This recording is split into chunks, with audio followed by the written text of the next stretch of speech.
Behaviour के पीछे need होती है। नीड दो हो सकती है, कॉन्शियस नीड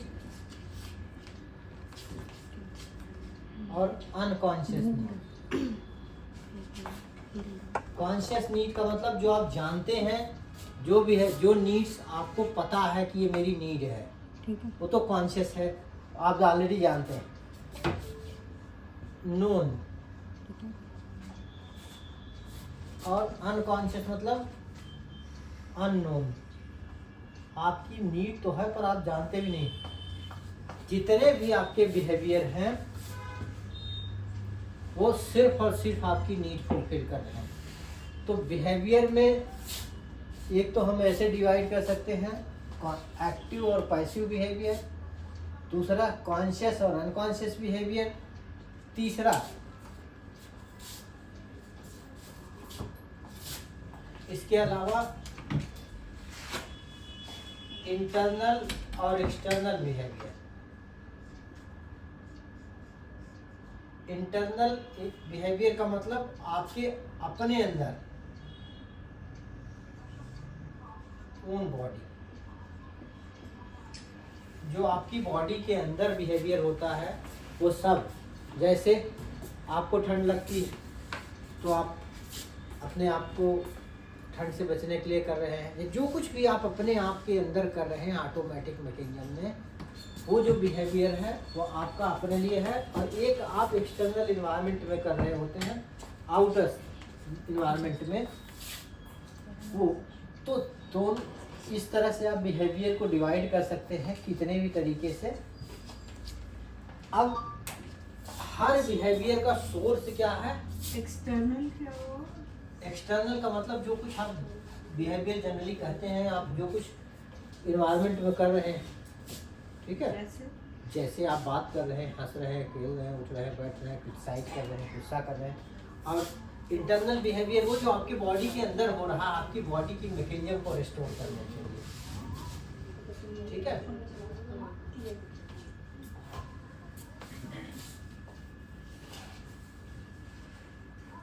तो बिहेवियर की वजह क्या रहा है? नीड। कोर क्या है? नीड। सर मुझे ये नहीं समझ आ रहा है एक्चुअली, क्या बिहेवियर की कोर में नीड कैसे है? बिना नीड के कोई बिहेवियर कैसे होगा?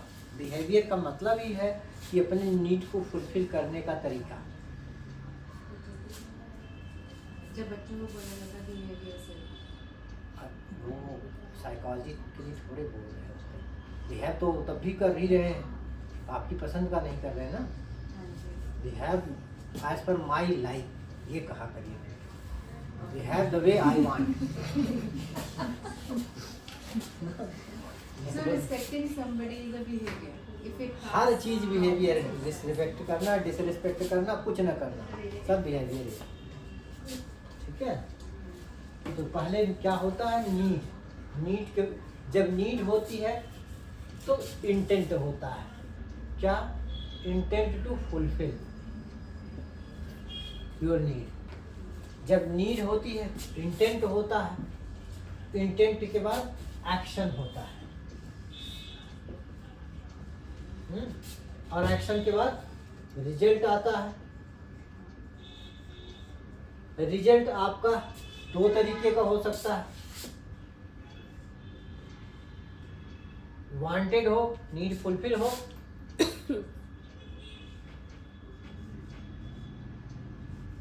या अनवांटेड हो, नीड अनफुलफिल रह जाए, ठीक। अब बिहेवियर को हम देखें और उसमें, तो जैसा हमने कहा कि हमारा बिहेवियर हम किससे बनता है? हमारा बिहेवियर क्या होता है? कॉन्शियस और अनकॉन्शियस। बहुत सारी चीज़ें आप बिहेव कर रहे थे, दूसरे को पता भी चल जाता, आपको नहीं पता चलता कि मैंने ऐसा किया है ना।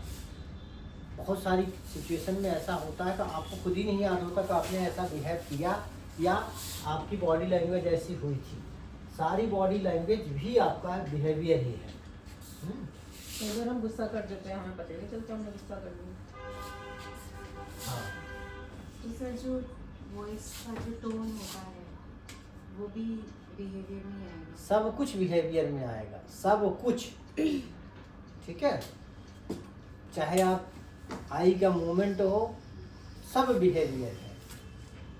जो कुछ आप कर रहे हो एग्जिस्ट करते समय, वो सब बिहेवियर है। सर एक्चुअली मतलब मेरा फोकस नहीं हो पा रहा है, समझ नहीं पा रही हूँ। मुझे किसी वजह से पेन हो रहा है। मैंने ब्रेक में आपसे कनेक्ट करने की कोशिश की थी बट हुआ नहीं। तो ये रिकॉर्डिंग मिल जाएगी क्योंकि मैं ये हाँ मिल जाएगी, मिल जाएगी। मन था बट आप कनेक्ट ही नहीं हुआ। सो वो फ़ोन मेरे पास नहीं है सर, फ़ोन इस समय इसमें लगे हुए हैं। ठीक है, फ़ोन रिकॉर्डिंग वगैरह में लगे हुए हैं दोनों। अच्छा, रेस्ट कर लीजिए, मिल जाएगी रिकॉर्डिंग अब। दूसरी चीज़, अब जो बिहेवियर बनता कैसे है, तो जब बिहेवियर हमारी बनती है नीड प्लस लर्निंग से। यानी हम कैसे अपनी नीड पूरी करेंगे, ये हमारी लर्निंग पर ही डिपेंड है। जैसे हम जानते हैं, जैसे हमने सीखा है। लर्निंग से आपकी प्रॉपर लर्निंग को डिवाइड करें तो एक आपने इनहेरिटेड लर्निंग कह लीजिए, यानी जेनेटिक लर्निंग जिसे जीन्स कहते हैं, और दूसरा एक्वायर्ड या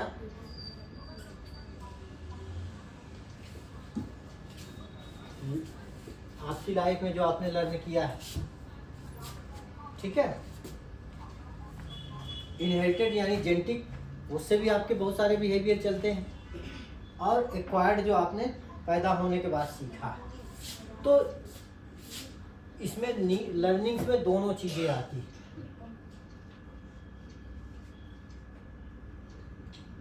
एक आपकी लर्निंग और दूसरा आपका एक्सपीरियंस।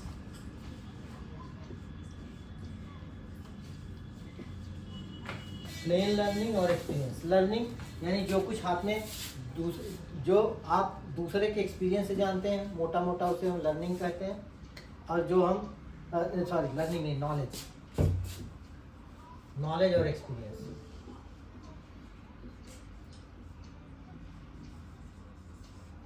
नॉलेज यानी दूसरों की एक्सपीरियंस और अपना एक्सपीरियंस। ठीक है, तो आपकी लर्निंग, आपका सारा बिहेवियर जो है वो आपकी नीड को फुलफिल करना है अपने लर्निंग से।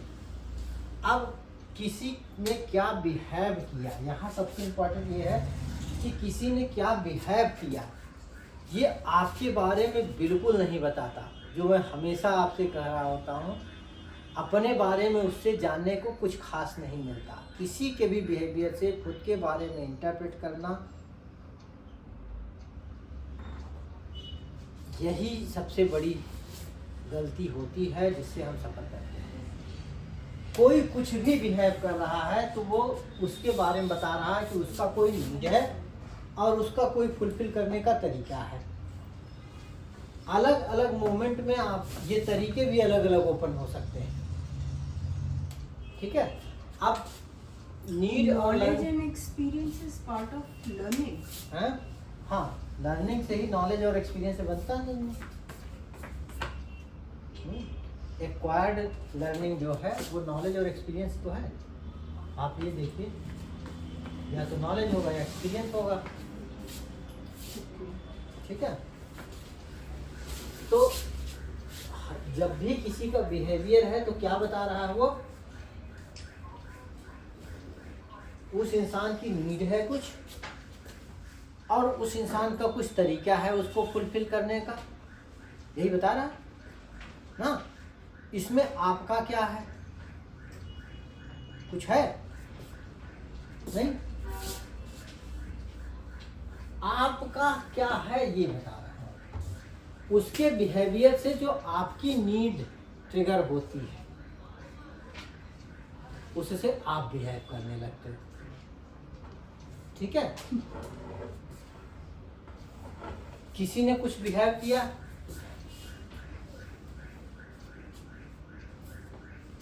उसकी कोई, मान लीजिए किसी ने खांस दिया, तो उसके गले में जो इरिटेशन हो रही है, जो चीज़ हो रही है, वो उसके बारे में बताता है।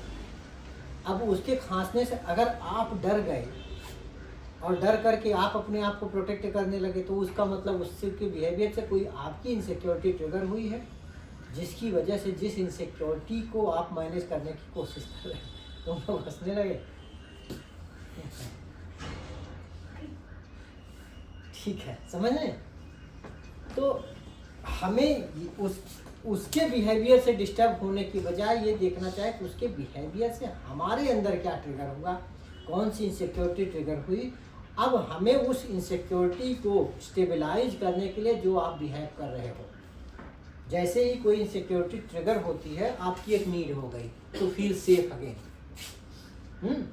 अब उस सेफ्टी को एस्टेब्लिश करने के लिए आप उसके बिहेवियर को समझने, जितना बढ़िया उसके बिहेवियर को समझेंगे कि क्या रियल में मैं इस बिहेवियर से अनसेफ हूँ या नहीं। ठीक है, अगर आप रियल में उससे आपकी सेफ्टी सिक्योरिटी डिस्टर्ब होती है, तब तो आपको उसको प्रोटेक्ट करने के लिए कुछ करना चाहिए। अगर उससे सेफ्टी सिक्योरिटी आपकी थ्रेटन नहीं होती, ब्रीच नहीं होती, और आप इसे समझ ले ढंग से, तो शायद आपका बिहेवियर कुछ ज़्यादा हो ना, कोई एक्टिव बिहेवियर नहीं होगा। ठीक है, पर जब हम ये चीज़ें नहीं जानते तो दूसरे के बिहेवियर को कम्प्लीटली अपने लिए मान रहे होते हैं कि जो कुछ वो कर रहा है वो सब कुछ मेरे लिए हो रहा है। लेकिन उसकी जो नॉलेज और अंडरस्टैंडिंग है, जहाँ तक उसकी मेरे बारे में नॉलेज अंडरस्टैंडिंग सही है, उस हद तक तो उसका जो बिहेवियर है वो तो भी तो उसकी नॉलेज और अंडरस्टैंडिंग में बता रहा हो सकता है जितना आप अपने बारे में जानते हो उससे तो कम ही जानता होगा, क्योंकि जानकारी एक्सपोजर से होती है और एक्सपोजर आपका आपसे ज़्यादा किसी के पास है नहीं। ठीक है तो आप ज़्यादा जानोगे अपना इंटेंट, अपनी नीड, अपनी चीज़ें, या दूसरा जानेगा? पहले तो नहीं जानती थी, यहाँ आने के बाद जाने लगी। तो अपनी नीड, अपनी ज़रूरत, अपने एक्शन की रियल मीनिंग आप अगर अपने अंदर झांको तो आप अपने ज़्यादा बिहेवियर को मैंने कभी डिटेल में यहाँ आने के बाद ही एनालाइज किया है ना, पहले तो नहीं जानती थी ना। हाँ, अपना तो अब वही इसीलिए तो कह रहे हैं, जब आप साइकोलॉजी पढ़ते, साइकोलॉजी का मतलब ही है science of human behaviour. Human behaviour की बारीकी से समझना, एक्यूरेटली समझना, करेक्टली समझना।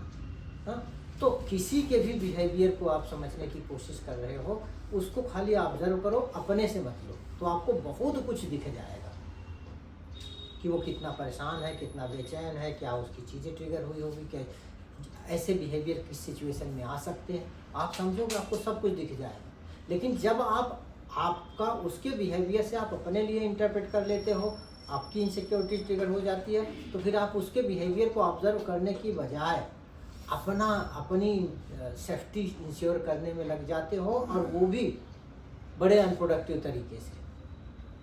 तो उसको तो समझ ही नहीं पाते, खुद को भी नहीं समझ पाते, और ये कॉम्प्लिकेशन चलता रहता है ना। वो साथ साथ पूरी ज़िंदगी रह करके और एक दूसरे को बिल्कुल नहीं जानते।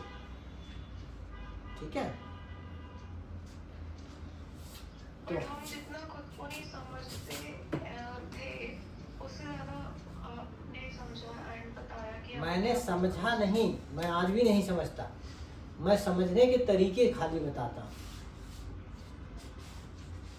कि कैसे समझ सकते हो आप अपने आप को, क्योंकि मैं आज भी उतना ही जानता हूँ जितना आपने मेरे साथ बिहेव किया है, और वही बिहेवियर आपका हर सिचुएशन में अलग अलग होता है ना। बट यू टोल्ड कि कौन सी डिजीज है, हाँ, तो हमें भी नहीं पता। डिजीज तो बिहेवियर का एक पार्ट है। पूरी लाइफ आप जितना जी रहे हो, जितने एक्सपीरियंस है, जितने बिहेवियर हैं, उसमें एक पार्ट है ये कि कौन सा डिस्टोर्शन उसमें आके आपके बिहेवियर में, कौन सा डिस्टोर्शन, कौन सी इनसिक्योरिटी आपको बहुत डोमिनेट कर रही है, जिससे इस तरह के बिहेवियर डिजाइन हो रहे हैं जो इससे जुड़े हुए हैं। उसके अलावा भी आप बहुत कुछ हो। ठीक है, तो ये भी जानना कि दूसरा इंसान आपको बिल्कुल नहीं समझ सकता, क्योंकि दूसरा इंसान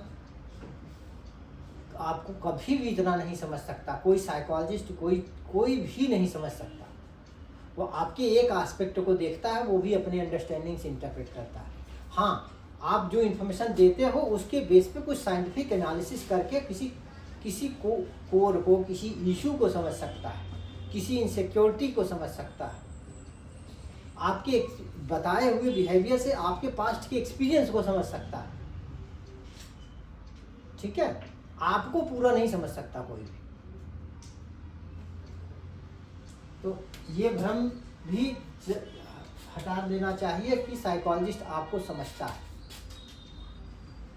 ठीक है, साइकोलॉजिस्ट आपके बताई हुई चीज को एनालाइज करता है, साइंटिफिकली उसको समझने की कोशिश करता है साइकोलॉजिकली, और उसे आपको हेल्प करता है कि आप उसे कैसे बेहतर समझ करके मैनेज करता हो।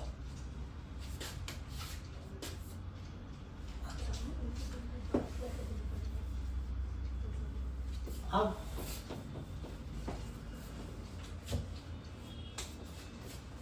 हमारा बिहेवियर जो है इससे बनता है, हमने डिस्कस किया नीड प्लस लर्निंग से ना,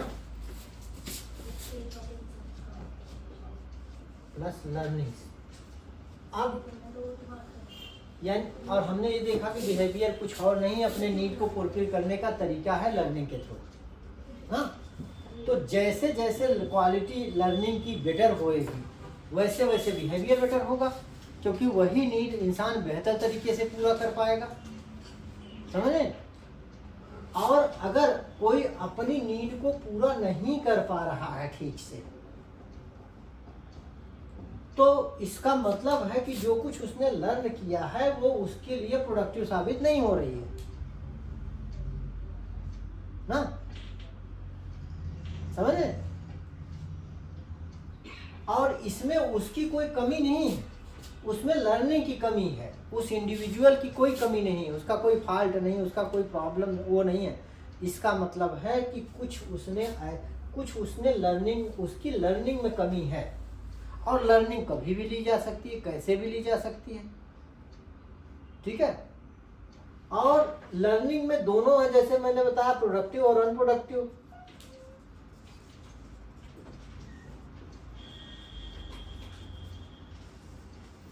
तो अनप्रोडक्टिव वाला हो सकता है नीड पूरी करने के अनप्रोडक्टिव तरीके, जैसे बहुत सारे लोग नीड पूरी करने के बड़े पुअर तरीके यूज करते हैं, जैसे कि अपनी वीकनेस को हाईलाइट करना, अपनी प्रॉब्लम्स क्रिएट कर लेना कि दूसरे का अटेंशन मिले। इससे जितनी बार उनकी टेम्परेरी नीड पूरी होती है उतना ये बिलीव बन जाता है कि ये नीड पूरी करने का तरीका है। नहीं समझ आया।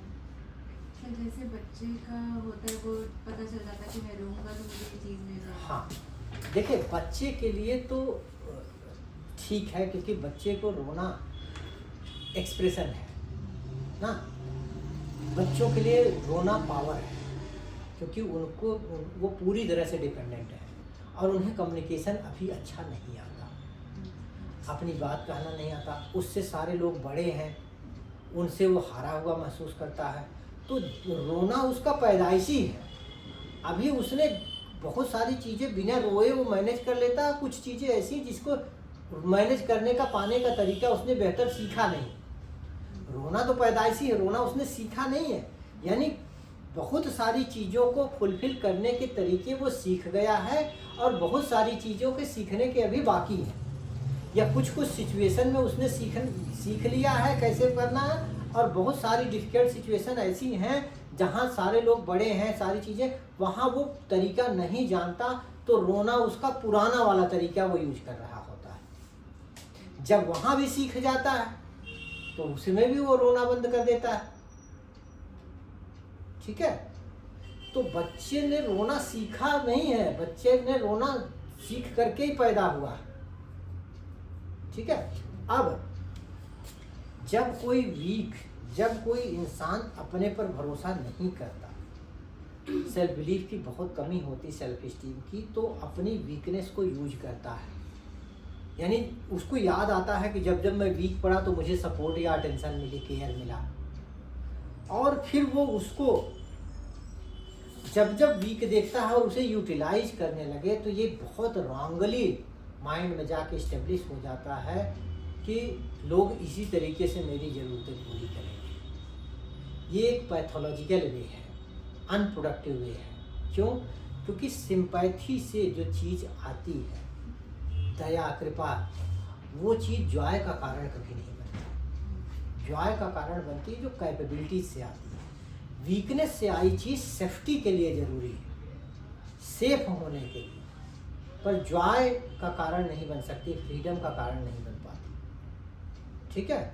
और बाद में गिल्ट भी ऊपर से फील होता है और टेंडेंसी टू यूटिलाइज, ये टूल बड़ा होता चला जाता है। जितनी बार हम जो चीज़ यूज करते हैं वो पैटर्न उतना स्ट्रांग होता है, क्योंकि वो स्किल ब्रेन में जो भी हम यूज करते हैं। लर्निंग में एक और चीज़ अगर आप देखें तो ब्रेन में, जैसे मान लीजिए आपको यहाँ ब्रेन कॉर्टेक्स से एक मैसेज आया और उस पर एक रिस्पॉन्स बना यहाँ पर। अब इस रिस्पॉन्स से एक एक्सपीरियंस बना आपका। अगर जितनी बार ये एक्सपीरियंस आप यूज करेंगे उतनी बार उसके पैरेलल और सारे न्यूरल नेटवर्क बनते चले जाते हैं। वो रिस्पांस ऑटोमेटिक, नेचुरल, स्ट्रांगर बनता चला जाता है। और अब जितने दिन आप यूज करेंगे उतना ऑटोमेटिक होता चला जाएगा, कंट्रोल उस पर छूटता जाएगा। जैसे OCD, हाँ, सब सारी मेंटल इलनेस इसी तरह की चीज़ें। Mental illness unproductive way of brain needs है। ठीक है। तो जब भी रिकॉग्नाइज हो कि ये मेरी वीकनेस से पैदा हो, मेरी कोई चीज़ पूरी हो रही है, तो उसको तुरंत आइडेंटिफाई करके अब उसको सेटल करना चाहे, उस पर काम करके वाइजर तरीके से अपनी नीड पूरी करने की कोशिश करनी चाहिए। विजडम से नीड पूरी होएगी जो, वो परमानेंट होएगी और लर्निंग आएगी और कैपेबिलिटी बढ़ेगी, सेल्फ बिलीफ बढ़ेगा। वीकनेस यूज करने से वीकनेस बढ़ेगी, सेल्फ स्टीम और लो होगा और सेल्फ बिलीफ वीक होगा और ये नेगेटिव पैटर्न और स्ट्रांग होगा। अच्छा, नीड प्लस लर्निंग। तो अच्छा, मैंने ये भी डिस्कस किया था कि जब ये अनप्रोडक्टिव, ये लर्निंग से जो कुछ है इसमें आपका कोई दोष नहीं है, तो क्यों किसी को क्रिटिसाइज नहीं करना चाहिए, क्यों किसी को अपने, ना तो खुद को ना तो दूसरे को, क्योंकि लर्निंग इन्वायरमेंट से आती है, उसमें उसका कोई दोष नहीं है। जो कुछ लर्न किया है उसमें उसका कोई दोष नहीं। जो कुछ आएगा वो फिल्टर नहीं कर सकता कि मैं ये लर्न करूं या ये लर्न ना करूं। जैसे सामने कुछ आता है तो आपके पास बहुत ज़्यादा चॉइस नहीं कि आप क्या देखें क्या ना देखें। बड़े होने पर तो फिर भी आप कर सकते हैं, लेकिन बचपन में जो लर्न किया है उसमें तो आपकी कोई चॉइस ही नहीं है। तो आपकी जो कुछ भी लर्निंग है, जो कुछ बिहेवियर बना है वो लर्निंग से ही बिहेवियर बना है। तो बिहेवियर या लर्निंग ना अपनी क्रिटिसाइज करनी चाहिए ना दूसरे की, दोनों देखना चाहिए कि वो एक लर्निंग का रिजल्ट है, इस इन्वायरमेंट का रिजल्ट है।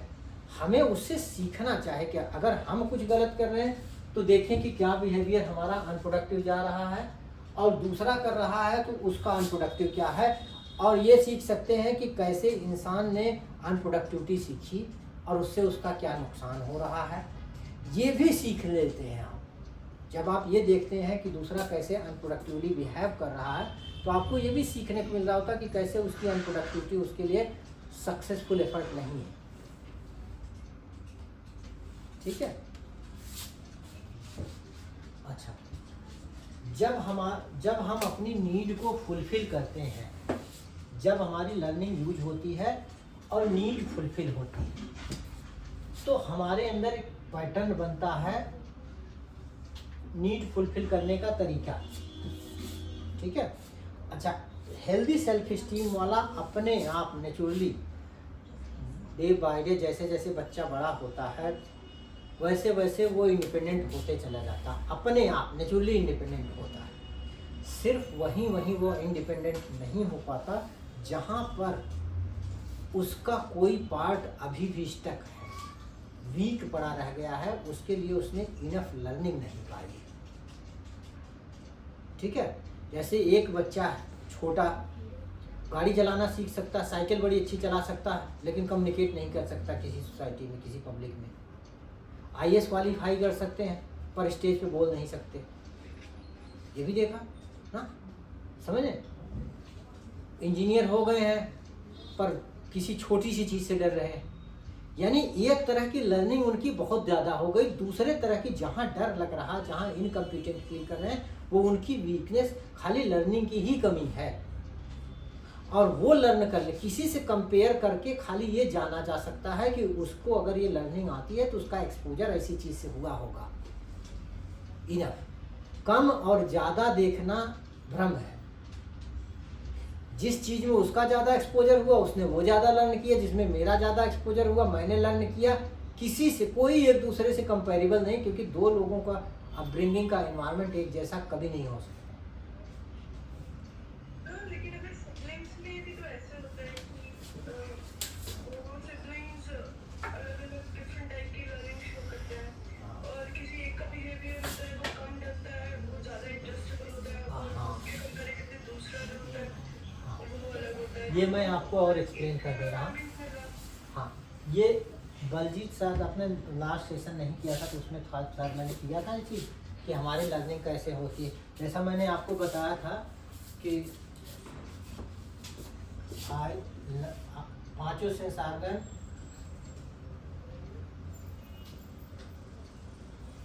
स्किन और टंग, ये हमारे इनपुट के कीज हैं पांचों।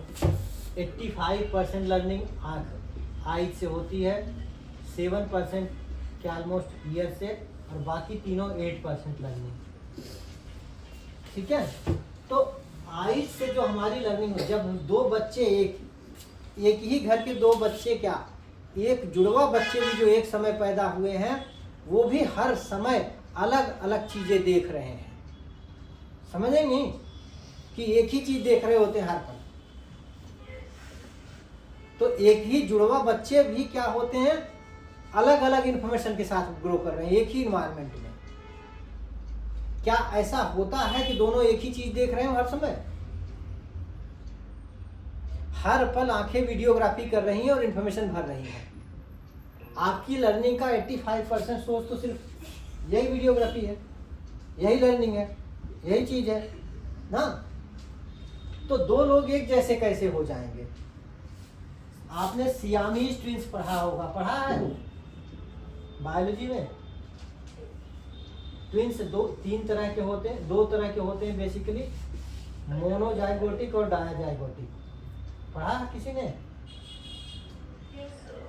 Identical fraternal. हाँ, मोनोजाइगोटिक, डायजाइगोटिक।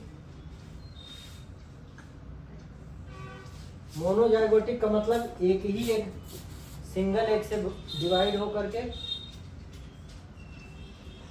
और डायजाइगोटिक में एक दो या मल्टीपल एग फर्टिलाइज हुए। ठीक है, समझ में आया? अब ये सिंगल भी दो तरह के होते हैं। एक होता है आइडेंटिकल ट्विंस और दूसरे होते हैं सियामीज ट्विंस।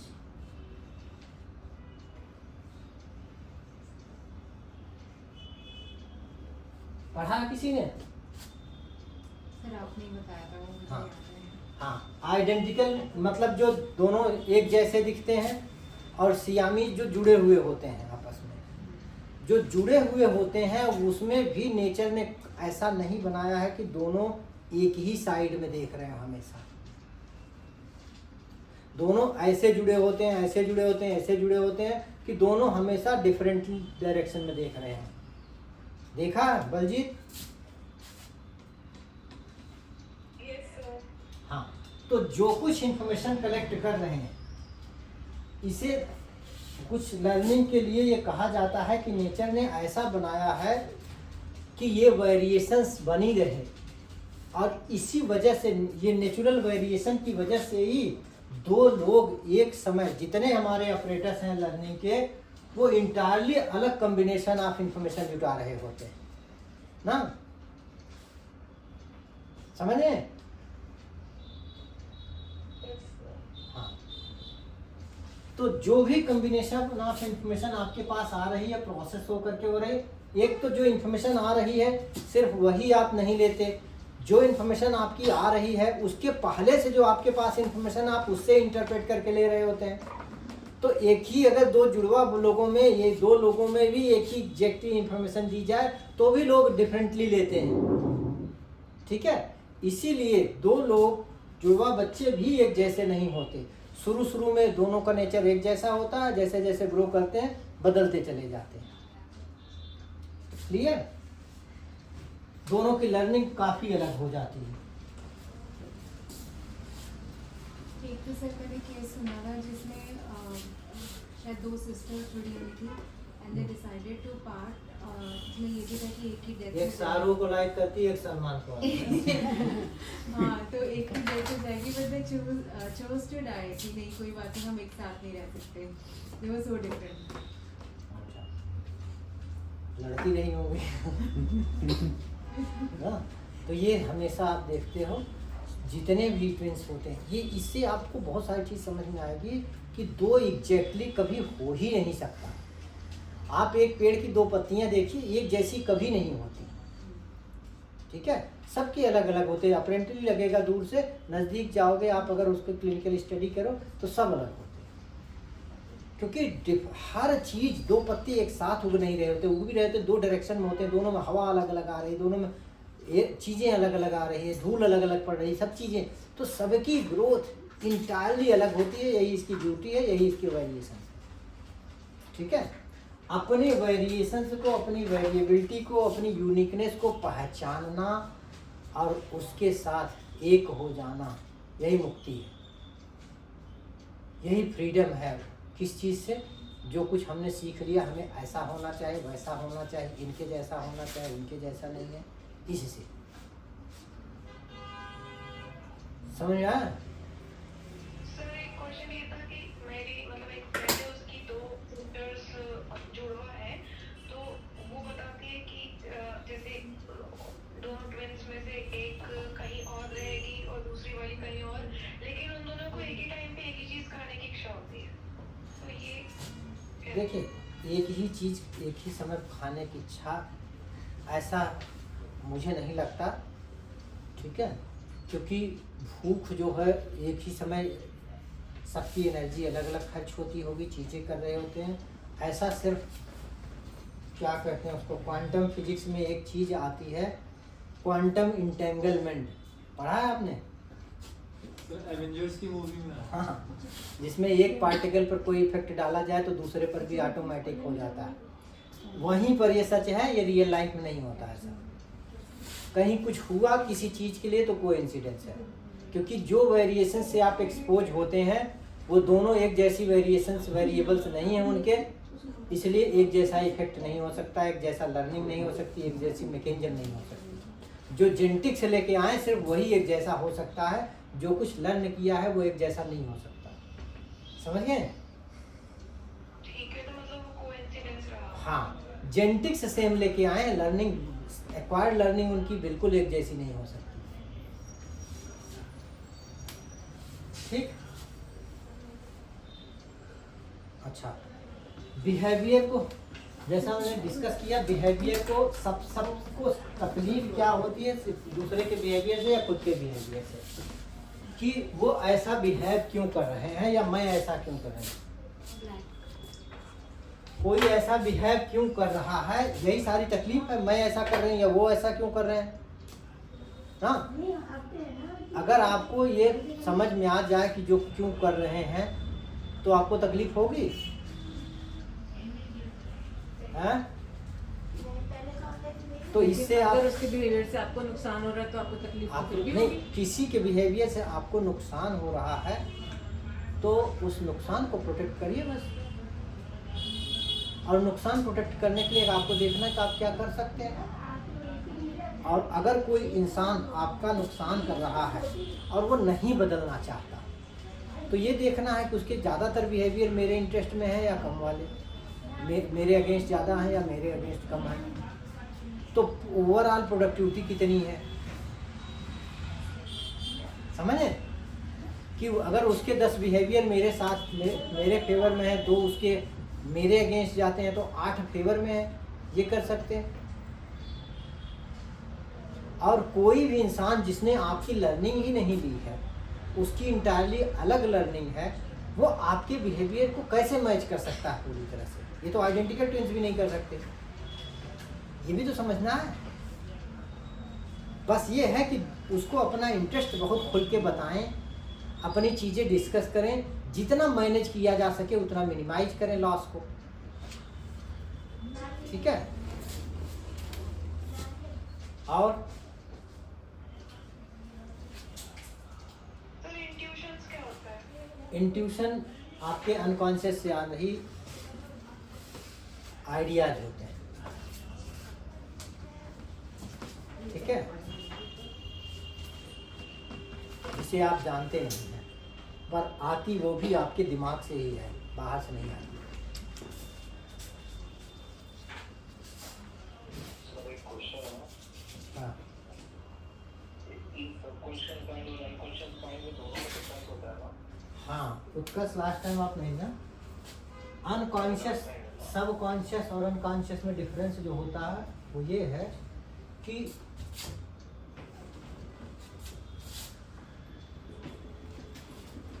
सब कॉन्शियस से जस्ट नीचे वाला पार्ट है, और ये आप रिकॉल करते रहते हैं हमेशा, ये इन्फॉर्मेशन रिकॉल होती रहती है, आपके माइंड में इन्फॉर्मेशन चलती रहती है, और इससे आपके इमोशन डायरेक्ट ड्रिवन होते हैं, ठीक है? जैसे आप जानते हैं मुझे इससे डर लगता है, ये अच्छा लगता है, बुरा लगता है, ठीक?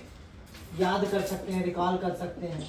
और अनकॉन्शियस इन्फॉर्मेशन वो है जिसको आप अपने आप रिकॉल नहीं कर सकते, ड्राइव ये भी कर रही है, बने आप इससे भी हैं, लेकिन आप जानते नहीं कि आप इससे बने, कब सीखा, कैसे सीखा, क्या सीखा, वो नहीं जानते, ठीक है? तो ये थेरेपी से भी नहीं ठीक हो सकता? थेरेपी हो सकता है, हो सकता। हिप्नोथेरेपी। हाँ, क्या कह रहे हैं? कोई एग्जांपल होगा सर इसका? एग्जाम्पल आपने, जैसे आपने बोलना किससे सीखा, याद है आपको? हाँ? सही। नहीं?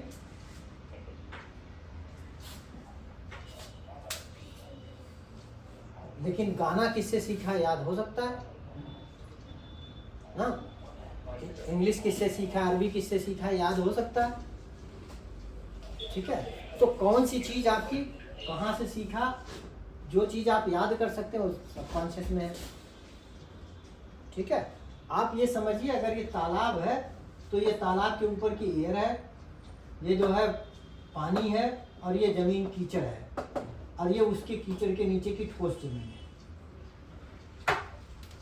ठीक है? तो अनकॉन्शियस भी थेरेपी से ठीक हो सकता है? हाँ, अनकॉन्शियस है हाँ, अनकॉन्शियस भी थेरेपी से बदलता है, लेकिन अनकॉन्शियस की चीज़ धीरे धीरे करके बदलती है, क्योंकि आपका कंट्रीब्यूशन भी उसको बदलने में बहुत पुअर होता है, आप खुद ही नहीं जानते, आप नहीं समझते उसे, और वो आपका कोर ट्रेट बना हुआ होता है ना, जो कुछ समझाया जा रहा होता है ऐसा लगता है कि माइंड एक्सेप्ट ही नहीं करता उसके अगेंस्ट, ठीक है? आपके इंटरेस्ट में हो तो भी एक्सेप्ट नहीं कर रहा होता ना माइंड, क्योंकि लगता है कि यही तो ट्रुथ है, यही ट्रुथ है। जो हम बिलीव कर रहे नहीं, पर हैं। यही ट्रुथ है तो वो तो सबकॉन्शियस में लगता है ना, अनकॉन्शियस में तो नहीं, सब कॉन्शियस में तो आप बहुत सारे एक्सपीरियंसेस अपने आप जानते हैं कि अगर ऐसा ना हुआ तो मैं भी कुछ और होता, हाँ, कि मेरे भाई को वैल्यू ज़्यादा मिली, मुझे ज़्यादा मिली होती तो मैं भी कुछ और होता, ये सारे जो तकलीफें हैं वो सब कॉन्शियस में है। अनकॉन्शियस में वो हैं जो आप जानते भी नहीं कि मैं ये हूँ, वो कुछ और भी हो सकता है, ठीक है? अच्छा, तो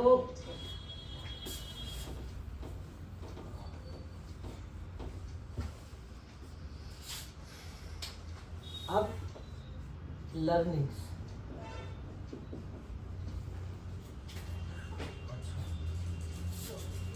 कुछ बलजीत ने क्या पूछा तो बताने जा रहा था। बलजीत, आपने कुछ पूछा था क्या, याद है?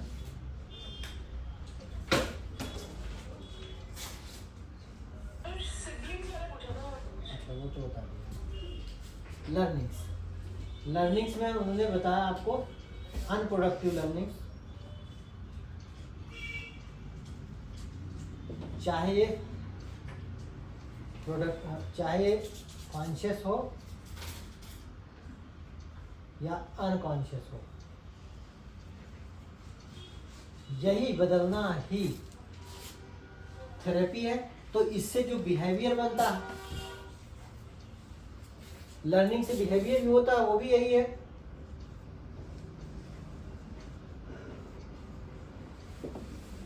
अनप्रोडक्टिव बिहेवियर जो है, चाहे वो कॉन्शियस हो चाहे अनकॉन्शियस हो, जब आप डर रहे होते हो भूत से, प्रेत से, कॉकरोच से, छिपकली से, आप जान के तो नहीं डर रहे हो, हाँ, और ये भी नहीं जानते कि नहीं इससे डरना नहीं चाहिए। कितनी बार तो आप बिल्कुल नहीं जानते कि इससे डरना नहीं चाहिए, आपको लगता नहीं इसको डरना चाहिए। जब तक आप ये जानते हो कि इससे ये कोई ऐसी चीज़ नहीं जिससे डरना चाहिए, पर पता नहीं मुझे क्यों डर लगता, तब तक तो सब कॉन्शियस है ये। जब ऐसा लगता नहीं ये तो सचमुच डेंजर है, इससे डरूंगा नहीं तो जीऊँगा कैसे। सब लोग सवाल पूछ रहे होते हैं कि अगर मैं ऐसा ना करूं, जैसे अभी कौन पूछ रहा था कि अगर ऐसा ना करूं तो मैं डेंजर से ही एक्सपोज हो जाऊंगा। अगर मैंने जो है मैं पापा से नहीं डरी तो मैं पापा का अपमान कर देंगी। हाँ, यानी मेरा फियर मेरे लिए जरूरी है, ठीक है। तो वो सारी चीजें इतना डीपली इनबिल्ट होती हैं कि वो कोड ट्रेड बनाई हुई। मैं एक चीज पूछूं, हाँ। जैसे मेरा जो मेन इशू है वो भी अनकॉन्शियस है क्या? दोनों, अनकॉन्शियस सबकॉन्शियस दोनों, ठीक है। और क्योंकि I am not able to, मतलब आप कोई कुछ भी बोलते मैं ज़्यादा उसको दिमाग में नहीं लेता, लगता है कि नहीं ये सब झूठ है, सच वही है जो मैं जानती हूँ। हाँ, जितना देखिए सच किससे नापते हो आप, अपने प्रीवियस एक्सपीरियंस और नॉलेज से। तो जैसा आपका प्रीवियस एक्सपीरियंस और नॉलेज है वही सच है, उसी से मैच करता हुआ सच लगेगा ना। पर जो प्रीवियस नॉलेज और एक्सपीरियंस है वो भी ट्रूथ नहीं है, वो भी फैब्रिकेटेड है। क्योंकि वो भी जो जितनी बार हमने जिससे सोचा, किसी ने मुझे अब्यूज़ किया, मैंने जितनी देर तक सोचा उतनी देर तक मेरे पास उसकी इन्फॉर्मेशन रिपीट होती रही। मुझे तो इतना लगेगा ना कि उसने इतना पेन दिया मुझे उस गाली से, पर सच क्या है, हो सकता है गाली उसके लिए मायने ही नहीं रखती हो, उसको जरूरत है इमोशन है ना, उसके लिए गाली एक नॉर्मल वर्ड हो। और हो सकता है उसने गुस्से में दी हो, बाद में पछता भी रहा हो, पर उसने कितना पेन मुझे दिया ये तो मैं जानता हूँ, उसको क्या पता उसने कितना पेन मुझे दिया। पेन उसने नहीं दिया, पेन मेरे माइंड ने इतना मल्टीप्लाई किया है। और जब हम ये देख लेते हैं कि ये हमारे माइंड का बनाया हुआ पेन है,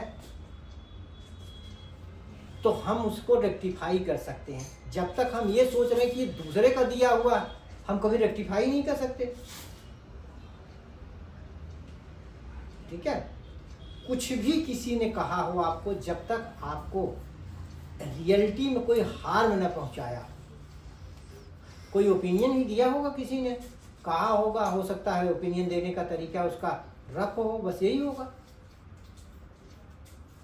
तो गाली देते तो हर्ट तो होता है ना। देखिए हर्ट होता है, क्योंकि आप जो हर्ट का मतलब है मेरे अंदर के घाव को ट्रिगर कर देना। हर्ट ऑलरेडी है, वो ट्रिगर हो गया, ठीक है। आपको वो इंसान गाली दे जिसको आप जानते हो कि इसके पास समझ नहीं है, तो आपको हर्ट होगा? क्यों नहीं होगा? हंसी आती है इससे। हंसी आती है तब नहीं। अगर कोई पागल हो पूरी तरह से, जिसको सेंस ही ना हो कि वो क्या कर रहा है, पागल हो तो भी मुझे ये फील होगा कि वो मैंने ड्रिंक क्यों है टाइम का। नहीं, वो तो दूसरा क्वेश्चन है, वो दूसरा क्वेश्चन है, वो दूसरा इशू, वो भी तो हर्ट ही ट्रिगर कर रहा है ना, पूछला। बट उससे सभी को हर्ट होता है, सारी फीमेल्स को। देखिए सबको होता है, ऐसा सच नहीं है। आप अपने घर में ही पूछ लो तो सबको अलग अलग इंटेंशन होता है, ठीक है। किसको क्या होगा ये उसके एक्सपीरियंस पे डिपेंड करता है, उसने पास्ट में क्या देखा, क्या बना, क्या सुना, क्या पढ़ा। सबका तो एक जैसा है ही नहीं है। आप बोलते हो कि लड़कियां भी गाली बकती हैं, बट वो भी आई थिंक बकती हैं क्योंकि इंटीरियर फील कर रही है वो अपने आप में, और उसको एज अ कूल चीज दिखाने के लिए शायद नहीं। जो देखिए, जो कुछ भी कर रहे हैं उन्होंने सीखा है, और जब उनको नीड महसूस होती है तो जो सीखा है वो ऑटोमेटिकली यूज करने लगते हैं। ऐसे देखिए, जिसने जो सीखा है, जेंडर का साइकोलॉजी से कोई लेना देना नहीं है। साइकोलॉजी का सीधा लेना देना सिर्फ एनवायरनमेंट से है।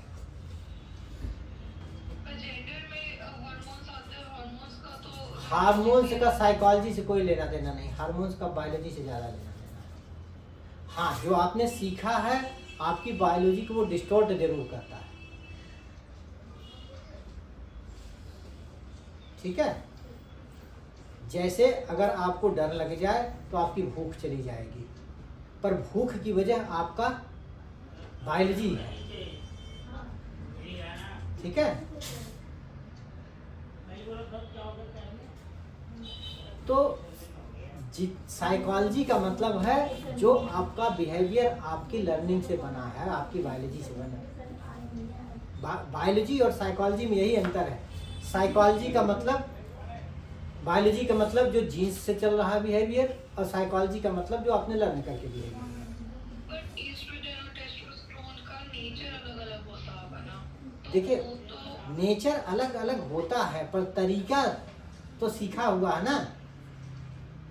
आपको भूख ज़्यादा लग सकती है, आपको बायोलॉजिकल नीड्स ज़्यादा हो सकती है, कम हो सकती है, पर तरीका फुलफिल करने का साइकोलॉजिकल है। जब नीड ज्यादा होगी तो फुलफिलमेंट की भी नीड ज्यादा ही रहेगी, ज्यादा नहीं, फुलफिल करने की नीड ज़्यादा होगी, पर तरीके तो सब सीखे ही हुए हैं ना। आपको ज़्यादा भूख लगती है, आप जरूरी थोड़े है कि आप छीन के खाओ, भूख ज़्यादा लगे तो आप ज़्यादा कमा भी सकते हो,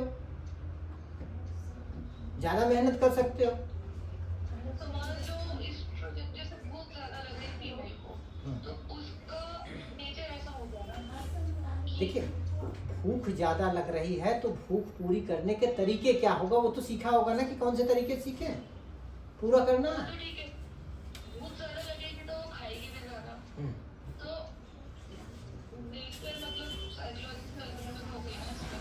साइकोलॉजी जो सीखा है वो साइकोलॉजी है, जो इनबिल्ट लाया वो बायोलॉजी है,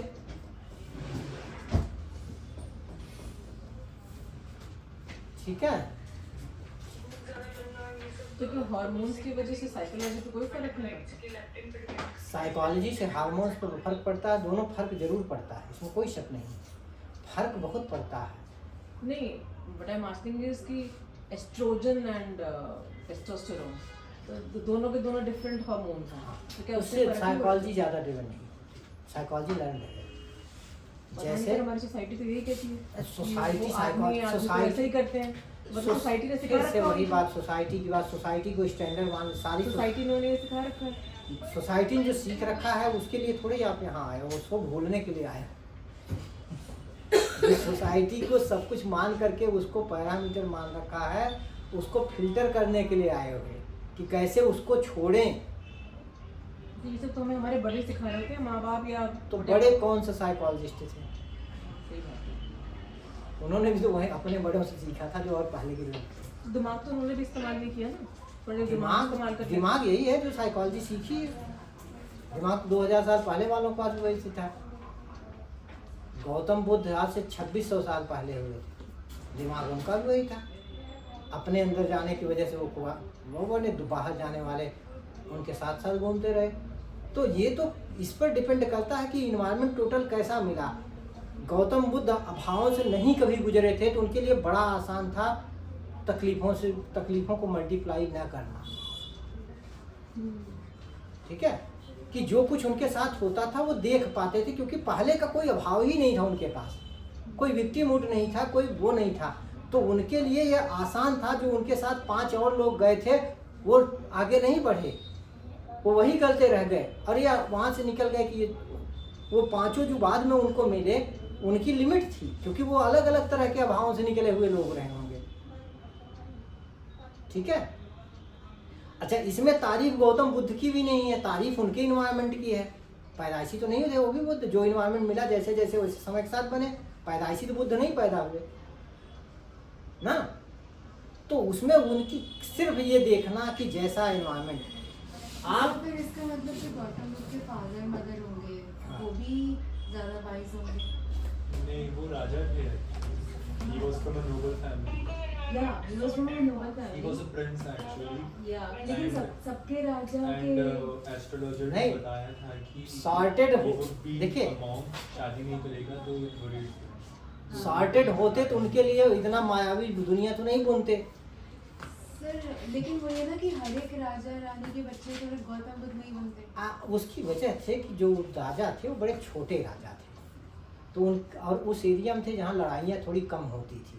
तो जहाँ लड़ाइयाँ कम होती है वहाँ सेफ्टी सिक्योरिटी इश्यूज कम होते हैं और रिसोर्सेज ज़्यादा रहते हैं। लोगों का ध्यान रिसोर्स क्रिएट करने पर होता है, तालिबान नहीं बने रहते। ठीक है। तो रिसोर्स क्रिएट करने वाले लोगों का दिमाग भी थोड़ा टाइम इनफ होता है, उनके पास ज़्यादा रिसोर्स है तो टाइम ज़्यादा है, टाइम ज़्यादा है तो ज़्यादा सोचे। जिस समय गौतम बुद्ध की चीज़ें हुई थी उस समय वहाँ पर भी नगर पालिका जैसी व्यवस्था थी। चीज़ें वहाँ पर भी वो क्या कहते हैं, गुलाम जी ज़्यादा बढ़िया बताएंगे। आप जानते होंगे ज़्यादा डिटेल में इन चीज़ों का, आप उस सब्जेक्ट से हैं ना, कि बैकग्राउंड कैसा रहा गौतम बुद्ध का। Lately that area हाँ। in those days were peaceful in comparison to the Western हाँ, India. जो बिहार का रीजन था उस समय, बिहार कौन सा प्रांत पाटलिपुत्र। था? पाट नहीं, कौन सा प्रांत था? नहीं, Magadh Magadh specially. vast area from Lubni to the Gaya to बड़ा रिसोर्सफुल एरिया था और छोटी वो थी, मतलब छोटे, availability of ज़्यादा नहीं थी। was very easy. हाँ, आप उस समय का डेनमार्क समझिए हो कि वहाँ पर चीज़ें ज़्यादा संपन्न लोग थे और मेरे ख्याल से वहाँ उनके समय में भी वो क्या कहते हैं, वो राजा से जा के ऑलमोस्ट बराबर उनकी वो भी होती थी ना, जो नगर पालिका टाइप की चीज़ होती थी। बात निकली थी अभी इस पे कि मेल फीमेल जेंडर पे। हाँ, जेंडर का कोई जेंडर का जो हिस्टोरिकल बैकग्राउंड है, हम जेंडराइज कंपार्टमेंट में जो सोचना शुरू किए हैं, it is the very past from very beginning. But before that what was the shape, what was the reality of time in terms of psychology, maybe that time was not the word psychology in use. तो इस चीज़ को फिर particularly एक gender particular society in a given time, suppose it is the time of the 21st century of the first quarter, okay, it is in India or in the urban area of India or the rural area of India, but at the same time it is in somewhere in New York or the eastern border of the USA. So it also differs. The other thing is that what is the magnitude of difference between gender consciousness and parity and a thinking level. हाँ, तो बहुत कुल मिला के वो बहुत mature area था, socially psychologically पहले से दूसरों से बेटर था। कम उस वहाँ इतने फाइट्स कॉन्फ्लिक्ट नहीं होते थे कि वो सेफ्टी के लिए अपने बेटे को पैदा करें कि तुम्हें ये क्षेत्र जीतना है, वो क्षेत्र, और तलवार भांजना ही सबसे बड़ी क्या लिटरेचर और वहाँ पे फिलोसफी जैसे फ्लरिश होती थी क्या? इतना ज़्यादा नहीं था, क्योंकि वो कब की बात है, 2600 साल पहले की तो बात है। 2600 साल पहले की बात ही तो सही रहती है। हाँ, ये जरूर था कि वो एरा 1000 बहुत साल पहले चाणक्य आए थे और उनकी कही बात आज रिलेवेंट है। रोमन के जो स्टोइक फिलोसोफर, ये 6th सेंचुरी BC में जो रिनेसेंस था, जी सर, वो उसी समय की बात है। वो खाली वहाँ पर नहीं, मगध के अलावा सर रोमन में भी था सर। हाँ, वो पूरे दुनिया में उस समय एक तरह का बेसिकली उसकी वजह, और ये ज़्यादा बताएंगे कि उस समय मशीन डेवलप होने लगी थी और रिसोर्सेज बन गए थे। कॉन्फ्लिक्ट्स उतने कुछ दिनों के लिए कम हो गए थे, जो वार्स वगैरह थी वो शेप बदल रही थी। छोटे छोटे लोग नहीं लड़ा करते थे, बड़े लोग खाली लड़ा करते थे, और सोसाइटी डिवाइड हो गई थी कि लड़ने वाले अलग हैं और मतलब बनिया अलग हैं, व्यवसायी अलग हैं, इस तरह का डिवीजन ऑफ लेबर हो गया था। तो जहाँ मासेज में लड़ा करते थे, सारे के सारे लड़ा करते थे, उसमें से ऐसा होता था कि लड़ने वाले अलग हैं, बाकी लोगों पे उसका ज़्यादा इफेक्ट नहीं होता, तो ज़्यादा ग्रोथ होती थी, ज़्यादा पॉसिबिलिटीज़ हो रही थी, इस तरह की चीज़ें हो रही थी। जैसे यूक्रेन में लड़ाई हो रही, रशिया में लड़ाई हो रही, फिर भी दोनों देशों के लिए मस्ती कर रहे हैं, मजाक घूम रहे हैं, टहल रहे हैं, क्योंकि उन पर उसका असर ज़्यादा नहीं पड़ रहा। ठीक है, तो उस तरह की चीज़ें व्यवस्था बनने लगी थी, जहाँ से ये मेरे ख्याल से 6th सेंचुरी BC वाला रेनेसेंस था। हाँ, 5th और 6th, हाँ, 5th और 6th, हाँ, Aristotle before the time of philosophical thinking in Greece हाँ, and the time of organized thinking on हाँ, terms of religion, हाँ, Jainism, Buddhism, Confucius, हाँ, almost is a ट्रैवल बहुत बढ़ 100 गया। years के गैप में सब एक ही टाइम में। हाँ, जो उसका मेजर मेरे ख्याल से यही था कि रिसोर्सेज बढ़ गए थे और राज्य छोटे छोटे न होकर के थोड़े बड़े बड़े होने लगे थे। तो राजाओं का काम रह गया था, सैनिकों का काम लड़ना रह गया था, बहुत सारे बुद्धिजीवी होने लगे थे जिनका काम लड़ना मरना और नहीं। इसी यही टाइम है कि दो एक चीज का कंसेप्ट आया था, कोस्मोस, हाँ, कोस्मोस का और ह्यूमन बीइंग को लेकर कि human being is microcosmos and cosmos is macro. और ये भी एक साइक्लिक है। आप देखिए, इसको जब हम रखेंगे तो हम समझ जाएंगे कि आपसे मेरी बात हो रही है। दरअसल कमरे में हम 2 लोग या 3 लोग रहते हैं, अभी आधा घंटा पहले आए हैं, उनके छोटे से बिहेवियर से मुझे क्या तकलीफ है, और आपसे जो हम बात कर रहे हैं हम उसको पूरे ग्लोबलाइज, और ये साहब 3 4 5 और लोग जो हैं ये उसको अपने इसमें देख रहे हैं।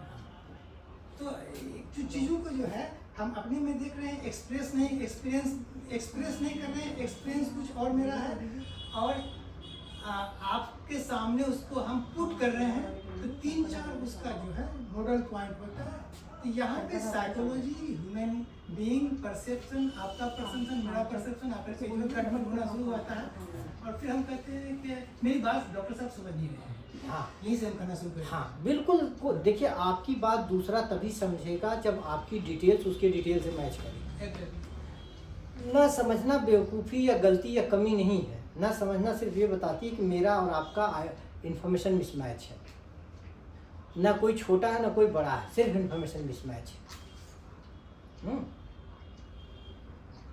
अच्छा, अब बिहेवियर पे, हाँ, अगर ये मतलब बोलते हैं कि वो ज़्यादा फीमेल ज़्यादा इमोशनल होती है। इमोशनल, देखिए, इमोशनल ज़्यादा होना सिर्फ ये बताता है कि एक्सपीरियंस और उनका सिविलाइजेशनल लर्निंग कैसी है। ठीक है, ये सिविलाइजेशनल लर्निंग की वजह से है। मतलब सिविलाइजेशनल जो 10,000 साल से चला आ रहा है, लर्निंग, एडाप्टेशन है, लर्निंग है ना। वुमेन हमें ज़्यादातर सिविलाइजेशन में पूरे ग्लोब में डिपेंडेंट रोल प्ले की हैं, कम से कम फाइनेंशियल अर्निंग के मामले में। ठीक है, जिसकी वजह से, अच्छा, डिपेंडेंट रोल ना करके आप कहिए डिवीजन ऑफ लेबर ऐसा रहा कि जिसमें अर्निंग वाला पार्ट मेल ने ज़्यादा प्ले किया, मैनेजमेंट वाला पार्ट फीमेल ने प्ले किया। तो जिसकी वजह से from the beginning of the हाँ, एग्रीकल्चरल रिवोल्यूशन और द इन्वेंशन ऑफ एग्रीकल्चर, हाँ, जहाँ सेटल और अनसेटल लाइफ की बात होने लगी, हाँ, वहाँ से वीमेन का जो कंपार्टमेंटलाइजेशन और धीरे धीरे बिल्कुल, जहाँ हंटिंग एंड गैदरिंग की बजाय जी, कल्टीवेशन शुरू हुआ, प्रोडक्शन शुरू हुआ, वहाँ से एक चीज पहले से थी, रिप्रोडक्टिविटी की जो मतलब के बायोलॉजिकल रिप्रोडक्टिविटी वो जो पहले से थी, हाँ, तो दोनों उसको जो है एलिवेट कर दिया, उसका सेग्रीगेशन पार्टिकुलर टाइप को हाँ, लेकर मेल होना ये बताता नहीं कि मेल एग्रेसिव होगा। आपने बहुत सारे मेल देखे होंगे जो बिल्कुल डोसाइल होते हैं, सबमिसिव होते हैं, एग्रेसिव नहीं होते मेल होने के बावजूद भी, और फीमेल होने का मतलब ये नहीं है कि वो डोसाइल सबमिसिव होंगी, एग्रेसिव होंगी। एग्रेशन और डोसिलिटी ये इस पर डिपेंड करती है कि उनकी इनसिक्योरिटीज कितनी ज़्यादा हैं, और एग्रेशन सिर्फ उन्हीं इनसिक्योरिटी को प्रोटेक्ट करने का मेथड है। ठीक है, जैसे आप बोल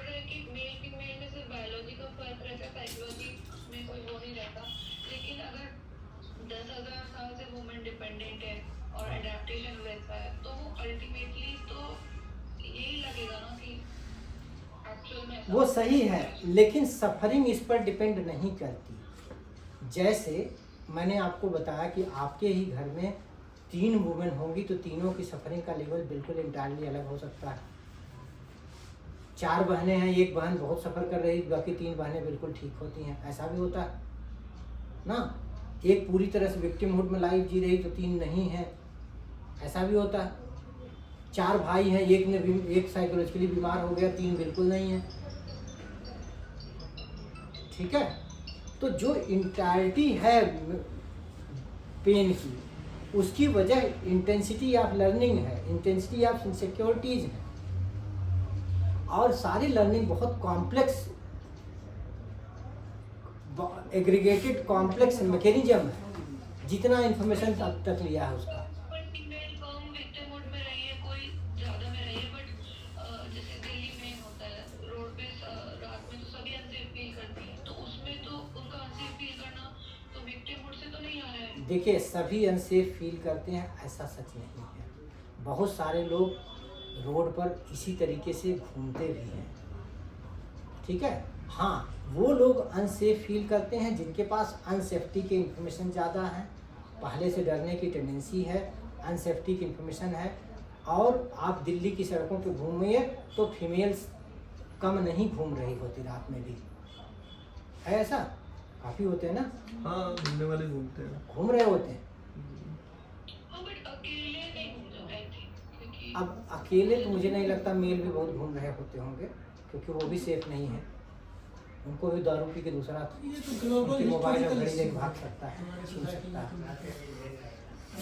पर्टिकुलर मेल भी अकेले डरता है,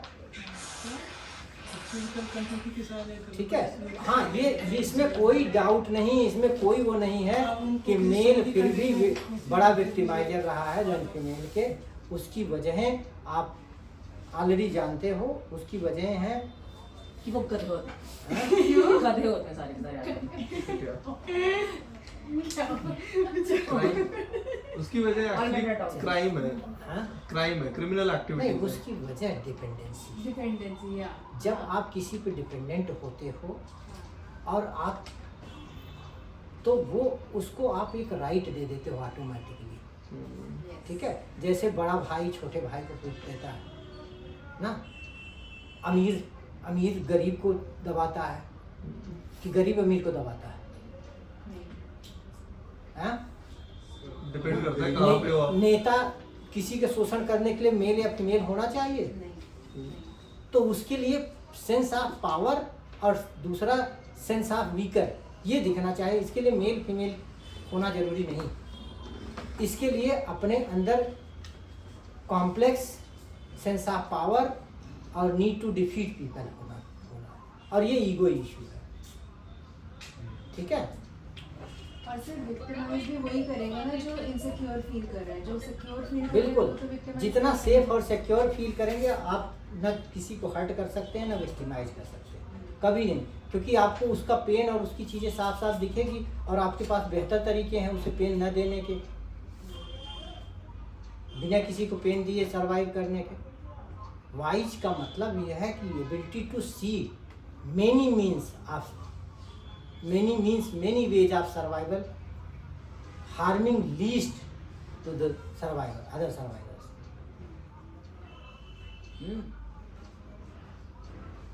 ठीक है, तो ये बहुत बड़ा साइकोलॉजी, जितना आप समझ जाओगे आपको ये बायस निकल जाएगा कि इसका रोल मेल फीमेल से है।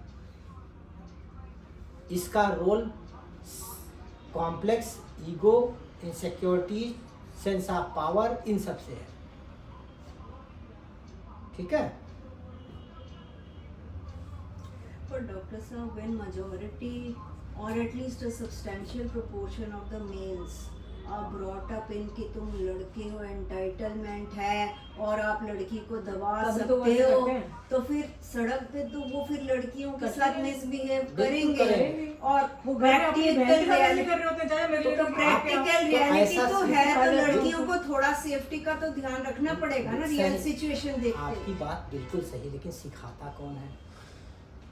अभी ये मत ये कि सिर्फ माँ सिखाती है, बाप भी सिखा रहा होता है, बाप भी बहुत बकवास कर रहा होता है, ऐसा नहीं है बाप बकवास नहीं करता। पूरा इन्वायरमेंट मैं कह रहा हूँ।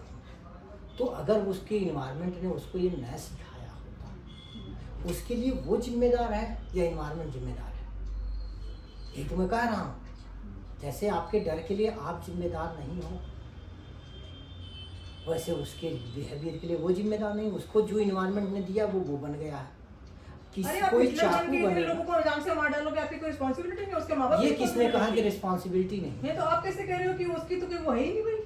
रिस्पॉन्सिबिलिटी नहीं, ये कहाँ है? मतलब आप रिस्पॉन्सिबिलिटी तो आपने सबकी दुनिया है। में हिटलर बने और आपने इतने लोगों को मार डाला, आपके माँ बाप की गलती? ये कहाँ कहा ये गया? शायद माँ की गलती थी। उसी के लिए पनिशमेंट बना हुआ है, रिस्पॉन्सिबिलिटी नहीं। ये कैसे कह रहे हो आप? ये नहीं है कि रिस्पॉन्सिबिलिटी नहीं है। जो जितना ज़्यादा दूसरे को पेन दे रहा है, उसके पीछे उसका पेन है। सिंपल सी चीज़। आप दूसरे को तभी पेन दे सकते हो जब आप पेन में हो, पर आप देख नहीं सकते क्योंकि आप भी पेन में हो। तो आदमी हमेशा पेन में होता है? खाली आदमी क्यों पेन दे रहे हो? आदमी, औरतें नहीं पेन दे रही होती। आदमी गधे होते हैं एक्चुअली। देखिए आप अगर देखिए आप जो आइडिया आपका है, अगर आप उस सफरिंग, उस विक्टिमहुड को इंटैक्ट रखना चाहते हो, तब तो ये चीज़ें आइडियाज आपको रीइंफोर्स करना ठीक है। अगर आप उसे बदलना चाहते हो, ज़्यादा सोबर, ज़्यादा शांत, ज़्यादा वाइज, ज़्यादा फुलफिलिंग, ज़्यादा प्रोडक्टिव लाइफ जीना चाहते हो, तो जो नई लर्निंग है उसको बार बार रीइंफोर्स करो, पुरानी लर्निंग को रिड्यूस करने में लगो। जैसे कोई नेता है और उसने शोषण करके बढ़िया उसने वो सब कुछ किया और मर गया, मतलब उसको तो एंटायर लाइफ उसको यही लगा कि मैं डोमिनेंट हूँ, बीइंग अ मेल भी और पावरफुल होने के नाते भी, तो वो मतलब उसके तो मजे ही थे। मज़े डोमिनेंट होने में ही सिर्फ नहीं होता, क्योंकि नीड ऑफ डोमिनेशन के पीछे बहुत बड़ी इनसिक्योरिटी होती है, नीड ऑफ लेस। जब तक आप अंदर से कम नहीं महसूस करते, तब तक आप किसी को डिफीट नहीं करना चाहोगे, किसी को डोमिनेट नहीं करना चाहोगे। मतलब जो नेता बनते सब में सभी में वो है विक्टिम ऐसा। बिना नेता बने आप दूसरे की लाइफ को इन्फ्लुएंस करने की इच्छा ही नहीं होगी, पावर की इच्छा ही नहीं होगी। You only need power when you want to defeat someone. तो सब वाइस बन जाएंगे तो नेता कोई बनेगा ही नहीं फिर। वाइज नहीं, इस पर क्वेश्चन आ चुका है। State as an ontological entity, ये एक बहुत ही वही चीज जो है। चुना ही तो Anti-human मैं तो being है। भाई है, चुना ही किसने है? तब नहीं, भी चुनता कौन है? बात चुनता चल किस रहा है, आदमी ही तो चुनते हैं चल उसे। रहा है। एक स्टेट है उसी का बना हुआ, जैसे आप क्रिटिकल माइंड समझिए पुरानी लर्निंग का बना हुआ, वैसे ही गवर्नमेंट जनता की बनी हुई, जाति पर उस पर हाँ, उसको वोट पे सुधारने वोट की देते उनके साथ हैं। बात आप आई खुद है। जानते हो कि किस तरह की भ्रामक चीज़ें फैलाई जाती है, ब्रेन वॉश किया जाता है वोट करने के लिए, चीज़ें करने के लिए, वाइज चीज़ें फैलाई जाती है, फियरफुल चीज़ें। नेता कभी भी विजडम नहीं फैला रहे होते, सिर्फ फियर फैलाते हैं, क्योंकि विजडम में लोग इकट्ठे नहीं हो सकते, फियर में लोग इकट्ठे होते हैं, और उनको इकट्ठा वोट के लिए फियर फैलाने की जरूरत है, जिससे अच्छे लोग नेता भी इकट्ठा तो हों। हैं, ऐसा तो नहीं कि अच्छे नेता हो ही नहीं। अच्छे नेता बहुत चुनाव जीत करके नहीं आते, और वो अच्छे उनमें अच्छे हैं, बहुत अच्छे वो भी नहीं होते, नहीं उनको जरूरत ही नहीं होने की नेता बनने की। और ज़्यादातर जो अच्छे नेता होते हैं मैंने देखे वो बहुत पॉम्पस नहीं होते, वो एक सबड्यूड सा प्रोफाइल होता है। तो उनको किसी को शो करने की नीड ही नहीं है। तो इसका मतलब आप वोट ही नहीं देते हो। वोट नहीं देते हो ये नहीं है, इसका इससे क्या है कि वोट नहीं देते, वोट सब देते हैं, जिसको ज़्यादा भीड़ मिली वो ज़्यादा ऊपर उठ गया, और भीड़ जिसको ज़्यादा मिली वो ज़्यादा ऊपर हुआ, ज़्यादा पावरफुल हो गया, उसको उतने ज़्यादा लोगों ने पावर दे दिया। नहीं मतलब आप सिंस आप वाइज हो तो आपको पता है कि नेता जो बनता है उसके पीछे जो भी विक्टिमहुड या लाइक प्ले करता है, तो आप फिर क्यों वोट देते हो? मतलब आप वोट इसलिए देते हैं कि जिससे कि ज़्यादा भीड़ को थोड़ा मोड़ा तो न्यूट्रलाइज किया जा सकता है। वो भी मोदी जी को देते हो, किसको? वो तो जिसने सबसे गंदा पॉलिटिकल गेम खेला था। यूनिवर्सल देखिए, प्रैक्टिस आप साइकोलॉजी यहाँ सीखिए इंडिविजुअल वुंड्स को। अगर आप ट्रिगर करेंगे तो आपकी साइकोलॉजी सीखने की कैपेबिलिटी कम, क्वेश्चन हो जाएंगे और स्टेट पे क्वेश्चन विजडम सीखने की कैपेबिलिटी कम हो जाती है जब आपके वुंड्स ट्रिगर हो जाते हैं। तो अपने अपने वुंड्स को अंदर रखिए, सीखिए, इंडिविजुअली उसको हील करिए। ठीक है? स्टेट का प्रोडक्ट हिटलर भी था और खाने वाले कौन हो, क्या चीज? ऐसा है। All male are fools. That's overgeneralization, I would say. That's not realistic. और एक कौन बोल रहे हैं? हेलो सर, ज्योति है। अच्छा, हाँ बोलो, क्या कर रहे हो? ट्रीटमेंट को सब पे लगा दी जाए, हाँ जैसे कि हाँ, वो सारी चीज़ें मैं आपको आगे के सेशंस में पढ़ाऊँगा। ईगो पढ़ाने के बाद ईगो के डिफेंस मैकेनिज्म में कि हम कैसे चीज़ें इंटरप्रेट करते हैं, कैसे चीज़ें करते हैं, तो उसमें वो चीज़ें आप समझ जाओगे कि हम किस तरह के मिस इंटरप्रिटेशन के शिकार हैं और क्यों हम सफ़र कर रहे हैं। हम ये चीज़, इस भ्रम से निकलने की जरूरत है। We are suffering people's behaviour, we are suffering one's learning. हम अपने थॉट्स को सफ़र करते हैं, अपनी इनसिक्योरिटीज़ को, अपने मूड्स को सफ़र करते हैं जो हम पे इम्प्रेशन की तरह से बनी और हम अभी तक हील नहीं हुए। सर क्वेश्चन ये है कि जैसे आप बोलते हैं कि गिल्टी नहीं फील करना चाहिए बिकॉज स्टेट ऑफ माइंड में आपको जो भी सही समझ में आया आपने बेस्ट किया। तो और अभी भी आपको जो इस मोमेंट में आपको जो बेस्ट समझ में आ रहा है वो कर पा रहे हैं, तो उसमें मतलब वो हमारी कोई रिस्पॉन्सिबिलिटी नहीं है फिर।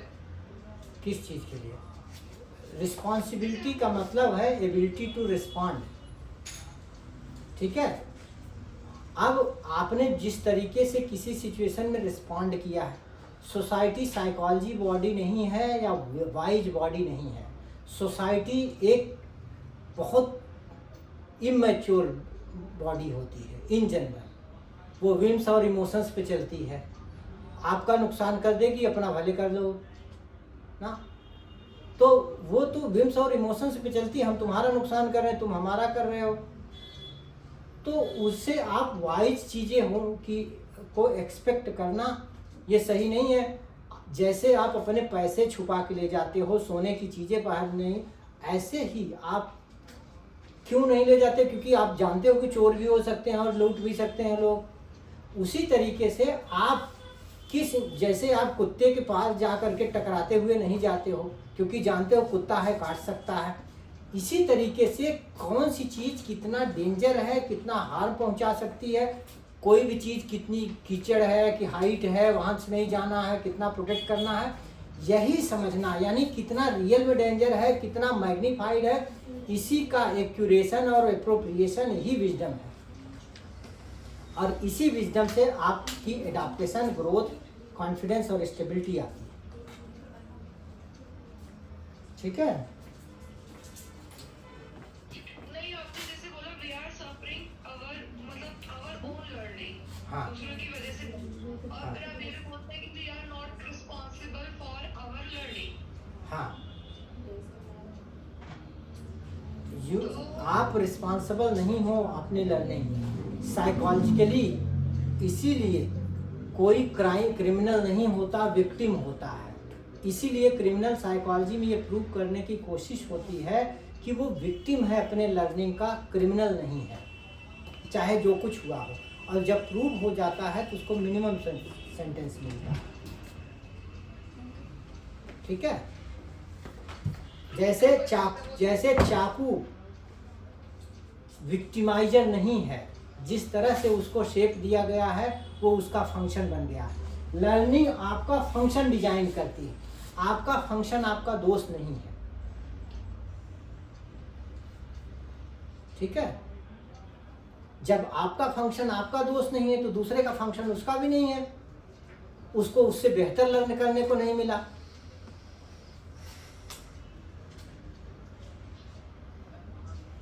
तो हमारे जो पुराने फंक्शंस थे, पुराने लर्निंग या पुराने एक्शंस थे, उसके लिए हमें गिल्टी फील नहीं करना है, क्योंकि गिल्टी गिल्टी फील करना रेक्टिफिकेशन में सबसे बड़ा बैरियर है। अपने बिहेवियर को भी जो जितना गिल्टी फील करते हैं उतना ही वो कम रेक्टिफाई कर पाते हैं अपनी लाइफ का, अपने गलतियों को। जो जितना कम गिल्टी फील करते हैं उन्हें साफ साफ दिख जाता है कि क्या करने से अनप्रोडक्टिव हुआ, कौन सी चीज़ अगली बार बेटर कर सकते हैं। ठीक है, तो उनका रेक्टिफिकेशन आसान होता है जो गिल्टी नहीं फील करते। उनका माइंड एब्जॉर्व कर लेता है और पॉसिबल इंफॉर्मेशन और पॉसिबल पॉसिबिलिटीज को। बट वो एब्जॉर्ब कर पा रहा है या नहीं वो भी उसके प्रेजेंट स्टेट ऑफ माइंड पे डिपेंड हाँ करता है, राइट? हाँ, अगर वो इमोशनली चार्ज नहीं होगा तो आसान होगा उसके लिए। और गिल्ट सबसे इंटेंस इमोशनल पेन है। और उस स्टेट ऑफ माइंड के लिए भी वो रिस्पॉन्सिबल नहीं है क्योंकि उसकी तो लर्निंग वैसी है। हाँ, पर ये आइडिया कि गिल्ट फील करना वेस्ट है, ये उसको याद रहे तो उसको हेल्प करती रहेगी। अनप्रोडक्टिव है क्योंकि गिल्ट फील करने को लोग बहुत वैलिड मानते हैं कि गिल्टी जरूर फील करना चाहिए, यू मस्ट फील गिल्टी।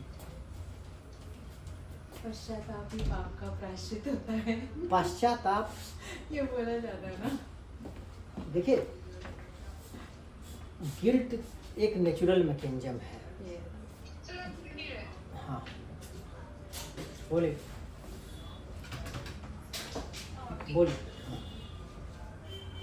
नहीं आपको समझा रहे थे बट आप दिख नहीं रहे। और क्वेश्चन है? पश्चाताप वो नहीं होता। सर आप गिल्ट के बारे में समझा रहे थे। हाँ, गिल्ट का मतलब है, गिल्ट का मतलब क्या है, एक मोमेंट में किए हुए बिहेवियर को दूसरे मोमेंट में उठा लो, इधर से उधर कर लो, फिर उधर, इधर तो पहले हटा लो फिर बात में। एक मोमेंट के बिहेवियर को अपने पैरों से फिर फैलेगा। एक मोमेंट को बिहेवियर को दूसरे मोमेंट में क्रिटिसाइज करना और पुअर वीक और खुद पर एंगर होना। एक जिस स्टेट ऑफ माइंड, ये भी आपको साथ डिस्कस किया, आपका बिहेवियर आपके स्टेट ऑफ माइंड का बिहेवियर होता है। यहाँ ये भी समझ लीजिए कि आपका इंडिविजुअल बिहेवियर नहीं बल्कि आपके मूड का बिहेवियर होता है। जब भी आपका बिहेवियर होता है तो ये आपके मूड से पैदा होता है और अलग अलग मूड में अलग अलग लर्निंग ओपन होती है। ठीक है, एक मूड में एक लर्निंग ओपन हो रही, दूसरे में कंप्लीटली ब्लैंक हो सकते हो आप। ठीक, वो लर्निंग ना ओपन हो। ठीक है, तो आपका बिहेवियर आपको नहीं प्रेजेंट करता, आपके स्टेट ऑफ माइंड को यानी आपके मूड को बताता है। ठीक, तो एक मूड में आप दूसरे मूड को क्रिटिसाइज करें, यूजफुल होगा किसी तरीके से? ये तो सिर्फ यही बताता है कि आप ये नहीं समझ पा रहे कि वो मूड अलग था, ये मूड अलग है। अगर दूसरे मूड में है तो क्या बेस्ट करें, क्रिटिसाइज नहीं बल्कि ये देखने की जरूरत होती है कि क्या बेहतर भी हो सकता है इससे, और इससे क्या क्या नुकसान हुआ है और उस नुकसान को कंपनसेट करने के लिए मैं क्या क्या स्टेप ले सकता हूँ। ठीक है, तो जिस मोमेंट में ये पता चले कि हमने कुछ ऐसा किया जिससे किसी का, मेरा या दूसरे का नुकसान हुआ, तो उसको से लर्न करना। कब हम ऐसा करते हैं कि जिसमें मिस्टेक होती है, मिस्टेक होने के लिए मैंने कैसे फैक्ट्स को, इंफॉर्मेशंस को इग्नोर किया, कैसे उसको अगली बार ज़्यादा ध्यान रखें, इस समय होने वाले चीज़ों को भी कॉज और इफेक्ट की तरह से कैसे सेव करें, और जो नुकसान हो गया है उसको रेक्टिफाई, कितना अभी भी रेक्टिफाई किया जा सकता, क्या क्या रेक्टिफिकेशन के लिए स्टेप्स लिए जा सकते हैं। गिल्टी इंसान रेक्टिफिकेशन के लिए बहुत कम स्टेप्स लेता है, बहुत करेगा तो अपॉलोजाइज मैक्सिमम, इससे ज़्यादा कुछ नहीं।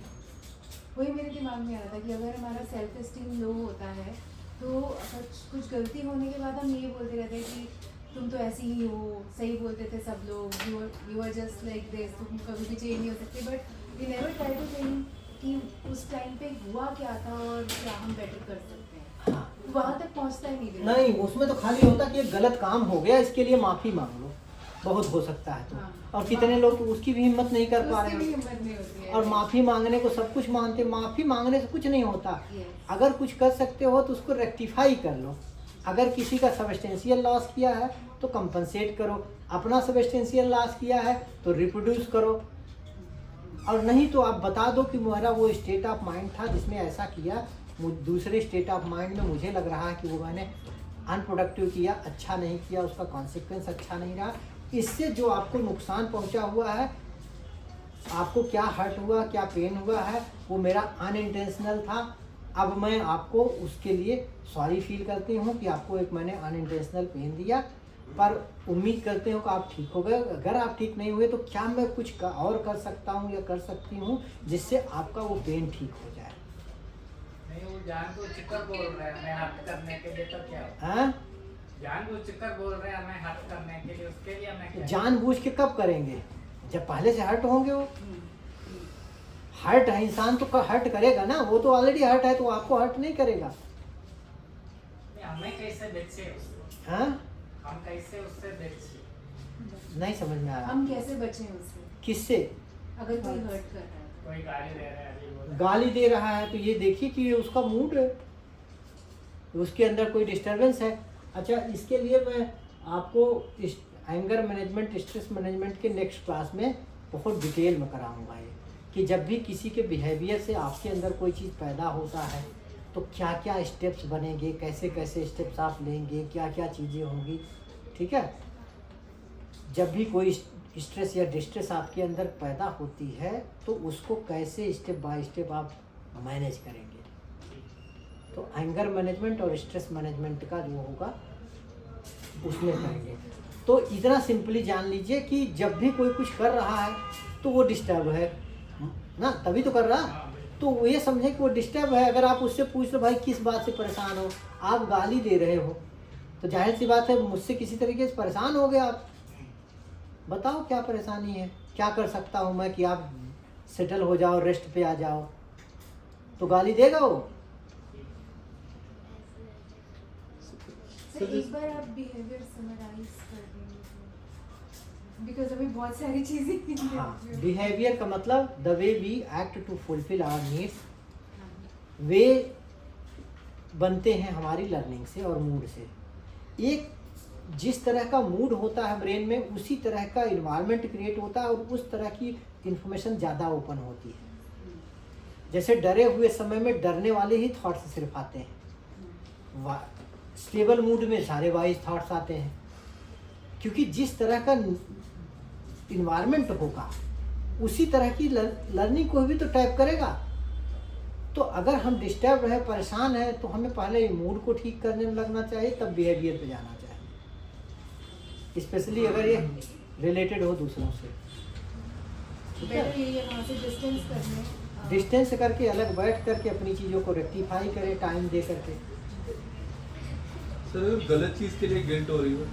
गिल्ट किसी भी चीज़ के लिए यूजलेस है, करना ही नहीं चाहिए गिल्ट किसी नहीं, बस ये देखना चाहिए क्या गलत किया और फिर उसके लिए हम पॉजिटिव स्टेप्स ना लें, जैसे क्या किया, क्या उसमें कोई बड़ा लॉस हुआ है, खाली लर्निंग लेने से ठीक हो जाएगा या कुछ लॉस हुआ है उसको भी रेक्टिफाई करना है।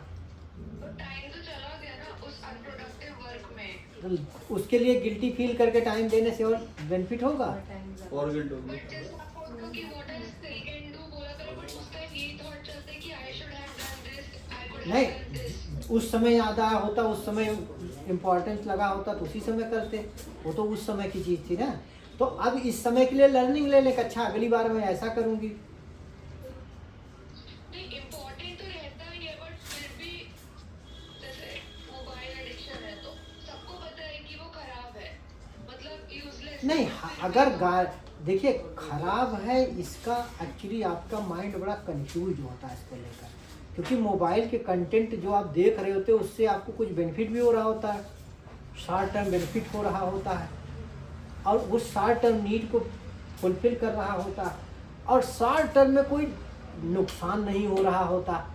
तो शॉर्ट टर्म बेनिफिट में लॉन्ग टर्म का नुकसान भले हो रहा, पर शॉर्ट टर्म में तो बेनिफिट ही हो रहा होता है ना ज़्यादातर। हमने तो ये सीखा है कि लॉन्ग टर्म बेनिफिट्स को देखना चाहिए, जैसे आपने बताया। देखना चाहिए, पर ये इस पर डिपेंड करता है ना कि आपको भूख कितनी लगी है। अच्छा हाँ, ये भी चीज़ बढ़ाता हूँ आपको, एक और चीज़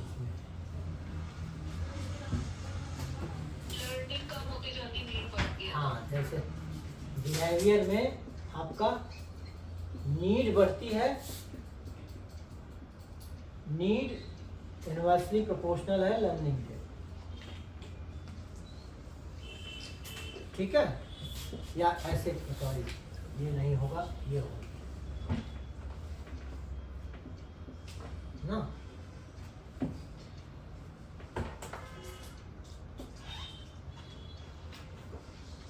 ऐसे होगा, एक कांस्टेंट भी होगा कुछ ना, मुझे याद नहीं आ रहा।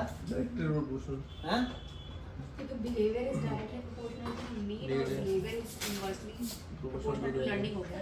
इनवर्सली प्रोपोर्शनल नहीं नहीं, कुछ फार्मूला नहीं बन रहा need is equals to need और लर्निंग में इनवर्सली प्रोपोर्शनल होता है। नीड बड़ी होगी तो लर्निंग छोटी पड़ती है, लर्निंग बड़ी होगी तो नीड छोटी हो जाएगी। And here we are talking of productive learning sorry, हाँ, एफिशिएंट लर्निंग, ठीक है। तो ये फिर ऐसा लिखना पड़ेगा कि behaviour is equal to need plus learning, और नीचे लिखना पड़ेगा learning is equal directly inversely proportional to need. हाँ, is equal to 1 upon learning. वो दूसरा फॉर्मूला बनेगा।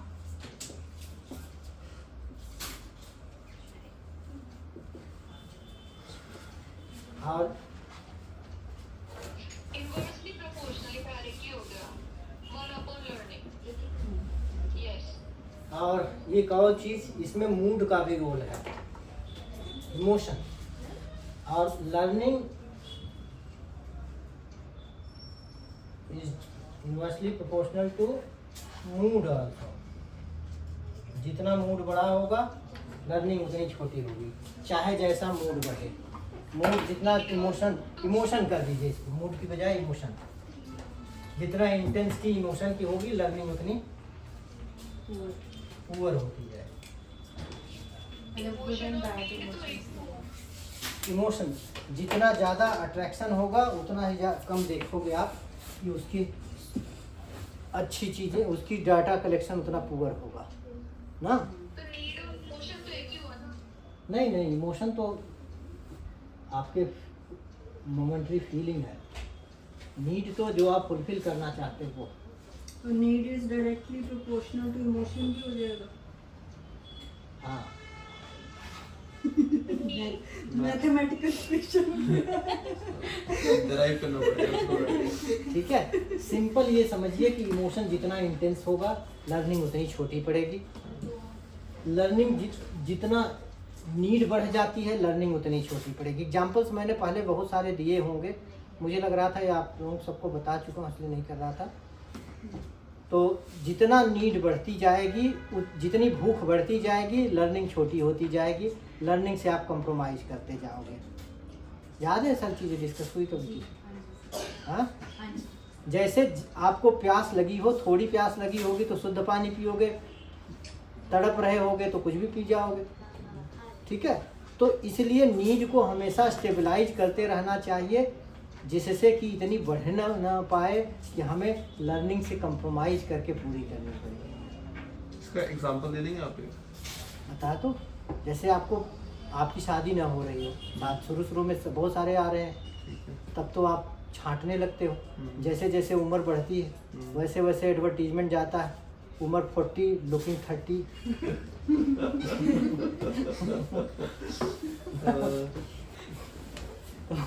वैसे वैसे आप कंप्रोमाइज करने के लिए रेडी हो जाते हो, किसी तरीके शादी हो जाए। हाँ, तो कंप्रोमाइज करने लगते हैं नहीं?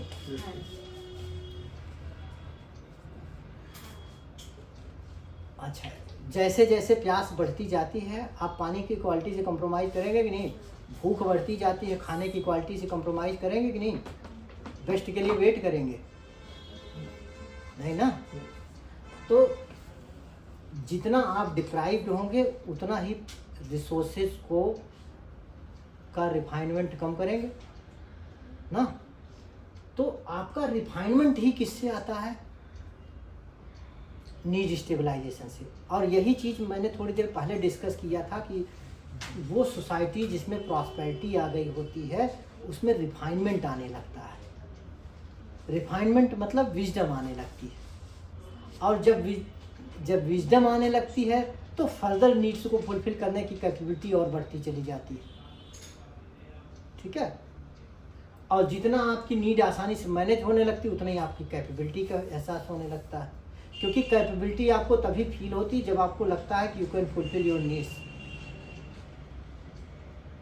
ठीक,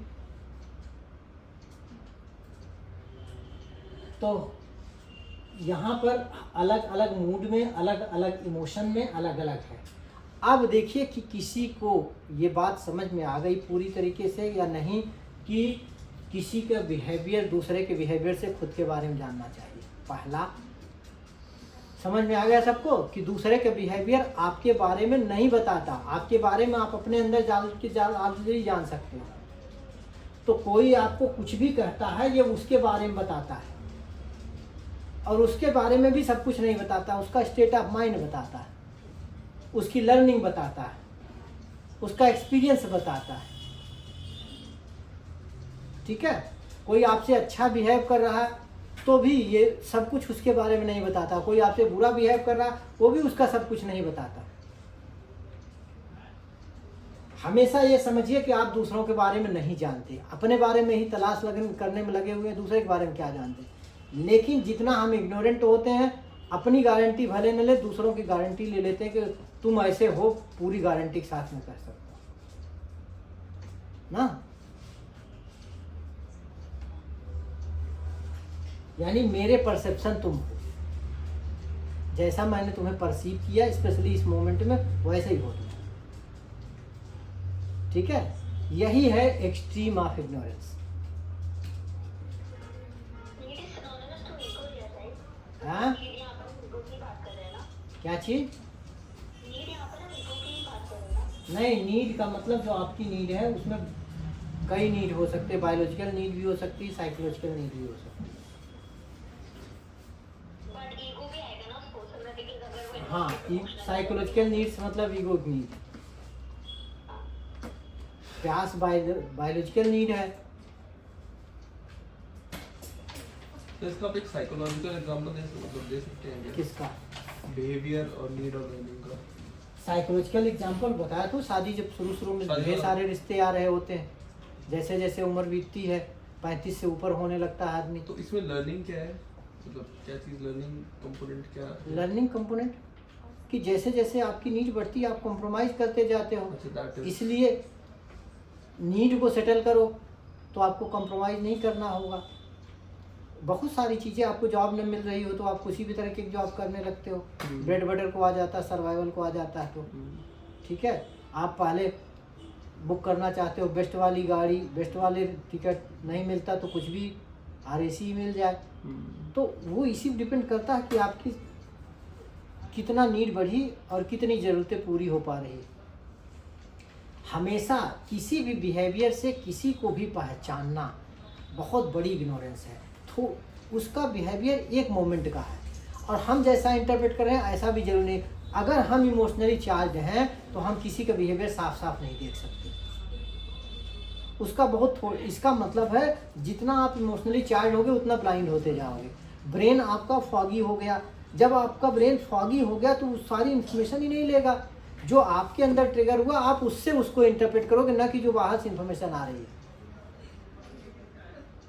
हाँ, जब कोई कॉकरोच पास से डरता है तो कॉकरोच का बॉडी ध्यान से नहीं देखता, उसको नहीं दिखाई देता कि कॉकरोच का पैर कहाँ, हाथ कहाँ। उसको कॉकरोच बस बड़ा हाथी जैसा दिख रहा होता है जो उसको क्रश कर सकता है।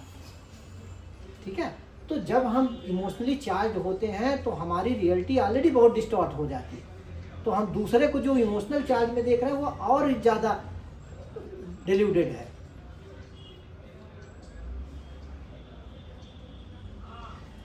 और कोई क्वेश्चन? किसी कुछ आ रहा? सीखा हुआ होता है। हाँ, हम पैदाइशी जो कुछ जैसा मैंने लास्ट टाइम डिस्कस किया था, खाली दो ही चीज़ से डरना हम पैदाइशी है, आवाज़ से और हाइट से, गिरने से। बाकी सारे डर हमारे लर्न हैं। इसीलिए कोई डरता है, कोई नहीं डरता। जो पैदाइशी है उससे सारे लोग डरते हैं। प्रिमिटिव है क्योंकि हाइट एकमात्र ऐसा डेंजर है जहाँ सबको चोट लगनी ही लगनी है अगर आप गिरोगे तो। ड्रोन करना भी हुआ फिर तो हाँ टूट जाना, ड्रोन करना भी, ड्रोनिंग में तो नहीं किया है। देखिए ड्रोनिंग रेगुलर वो नहीं है, ठीक है। और हाइट का डर पैदाइशी है, ड्रोनिंग का डर नहीं है पैदाइशी। क्योंकि ड्रोनिंग इतनी बड़ी पॉसिबिलिटी नहीं है जहां आप हमेशा जाते हो और बच सकते हो, आप बाहर आ सकते हो, निकल सकते हो। हाइट में एक बार फिसले तो निकल गए फिर। सर कॉकरोच से लड़कियां ज्यादा क्यों डरती है? मेरे पास एक पेशेंट आते हैं, वो कहते हैं फैशन है। कहते हैं कॉकरोच से डरने से लड़कियां ज़्यादा डेलिकेट महसूस करती हैं अपने आप को। नहीं, मैंने देखा कुछ लड़कियां होती हैं ऐसे, छिपकली से, कॉकरोच से। जितना डेलिकेट दिखाएं उतना ज़्यादा अच्छा है। छिपकली से क्या डरना, मैं तो यार पकड़ के फेंक अरे देखो नहीं छिपकली की पूंछ बहुत पॉइजनस होती है, पता है? नहीं, I wanted to be a herpetologist actually. तो सबके अलग अलग जिनसे जो उसने सीख लिया है इन्वायरमेंट में, जिससे डराया गया वही डरता है। बाकी चीज़ों में तो बस क्वेश्चन ही होता है कि क्या है, ठीक है। और कोई क्वेश्चन है? देखो जो आपने पैराशूट रिफ्लेक्स बताया था, हाँ तो उसमें तो हम कोई भी चीज को ऐसे ऊपर से नीचे उछालेंगे तो हाथ तो ऊपर हो ही जाता है ना उसके, हाँ तो हवा का प्रेशर को। हाँ ऐसा हो जाता, तो वो उसकी स्पीड को, गिरने की स्पीड को कम कर देता है थोड़ा। तो वो बच्चे जानबूझ के कर रहे हैं, मतलब वो एक रिफ्लेक्स वो इनबिल्ट है, वो जेनेटिक्स इवोल्यूशन में डिजाइन हो गया।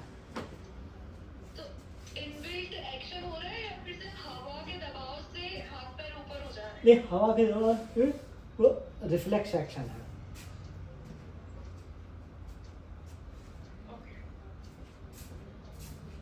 और कोई चीज? तब पेशेंटली सुन रहे हैं। हाँ क्या करें? मैंने कहा कि क्या पेशेंटली सुन के सबको आंसर दे रहे हो।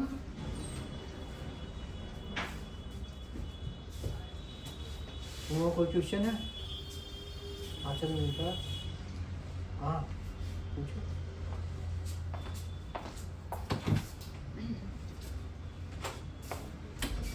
ऑनलाइन वालों का और कोई क्वेश्चन है?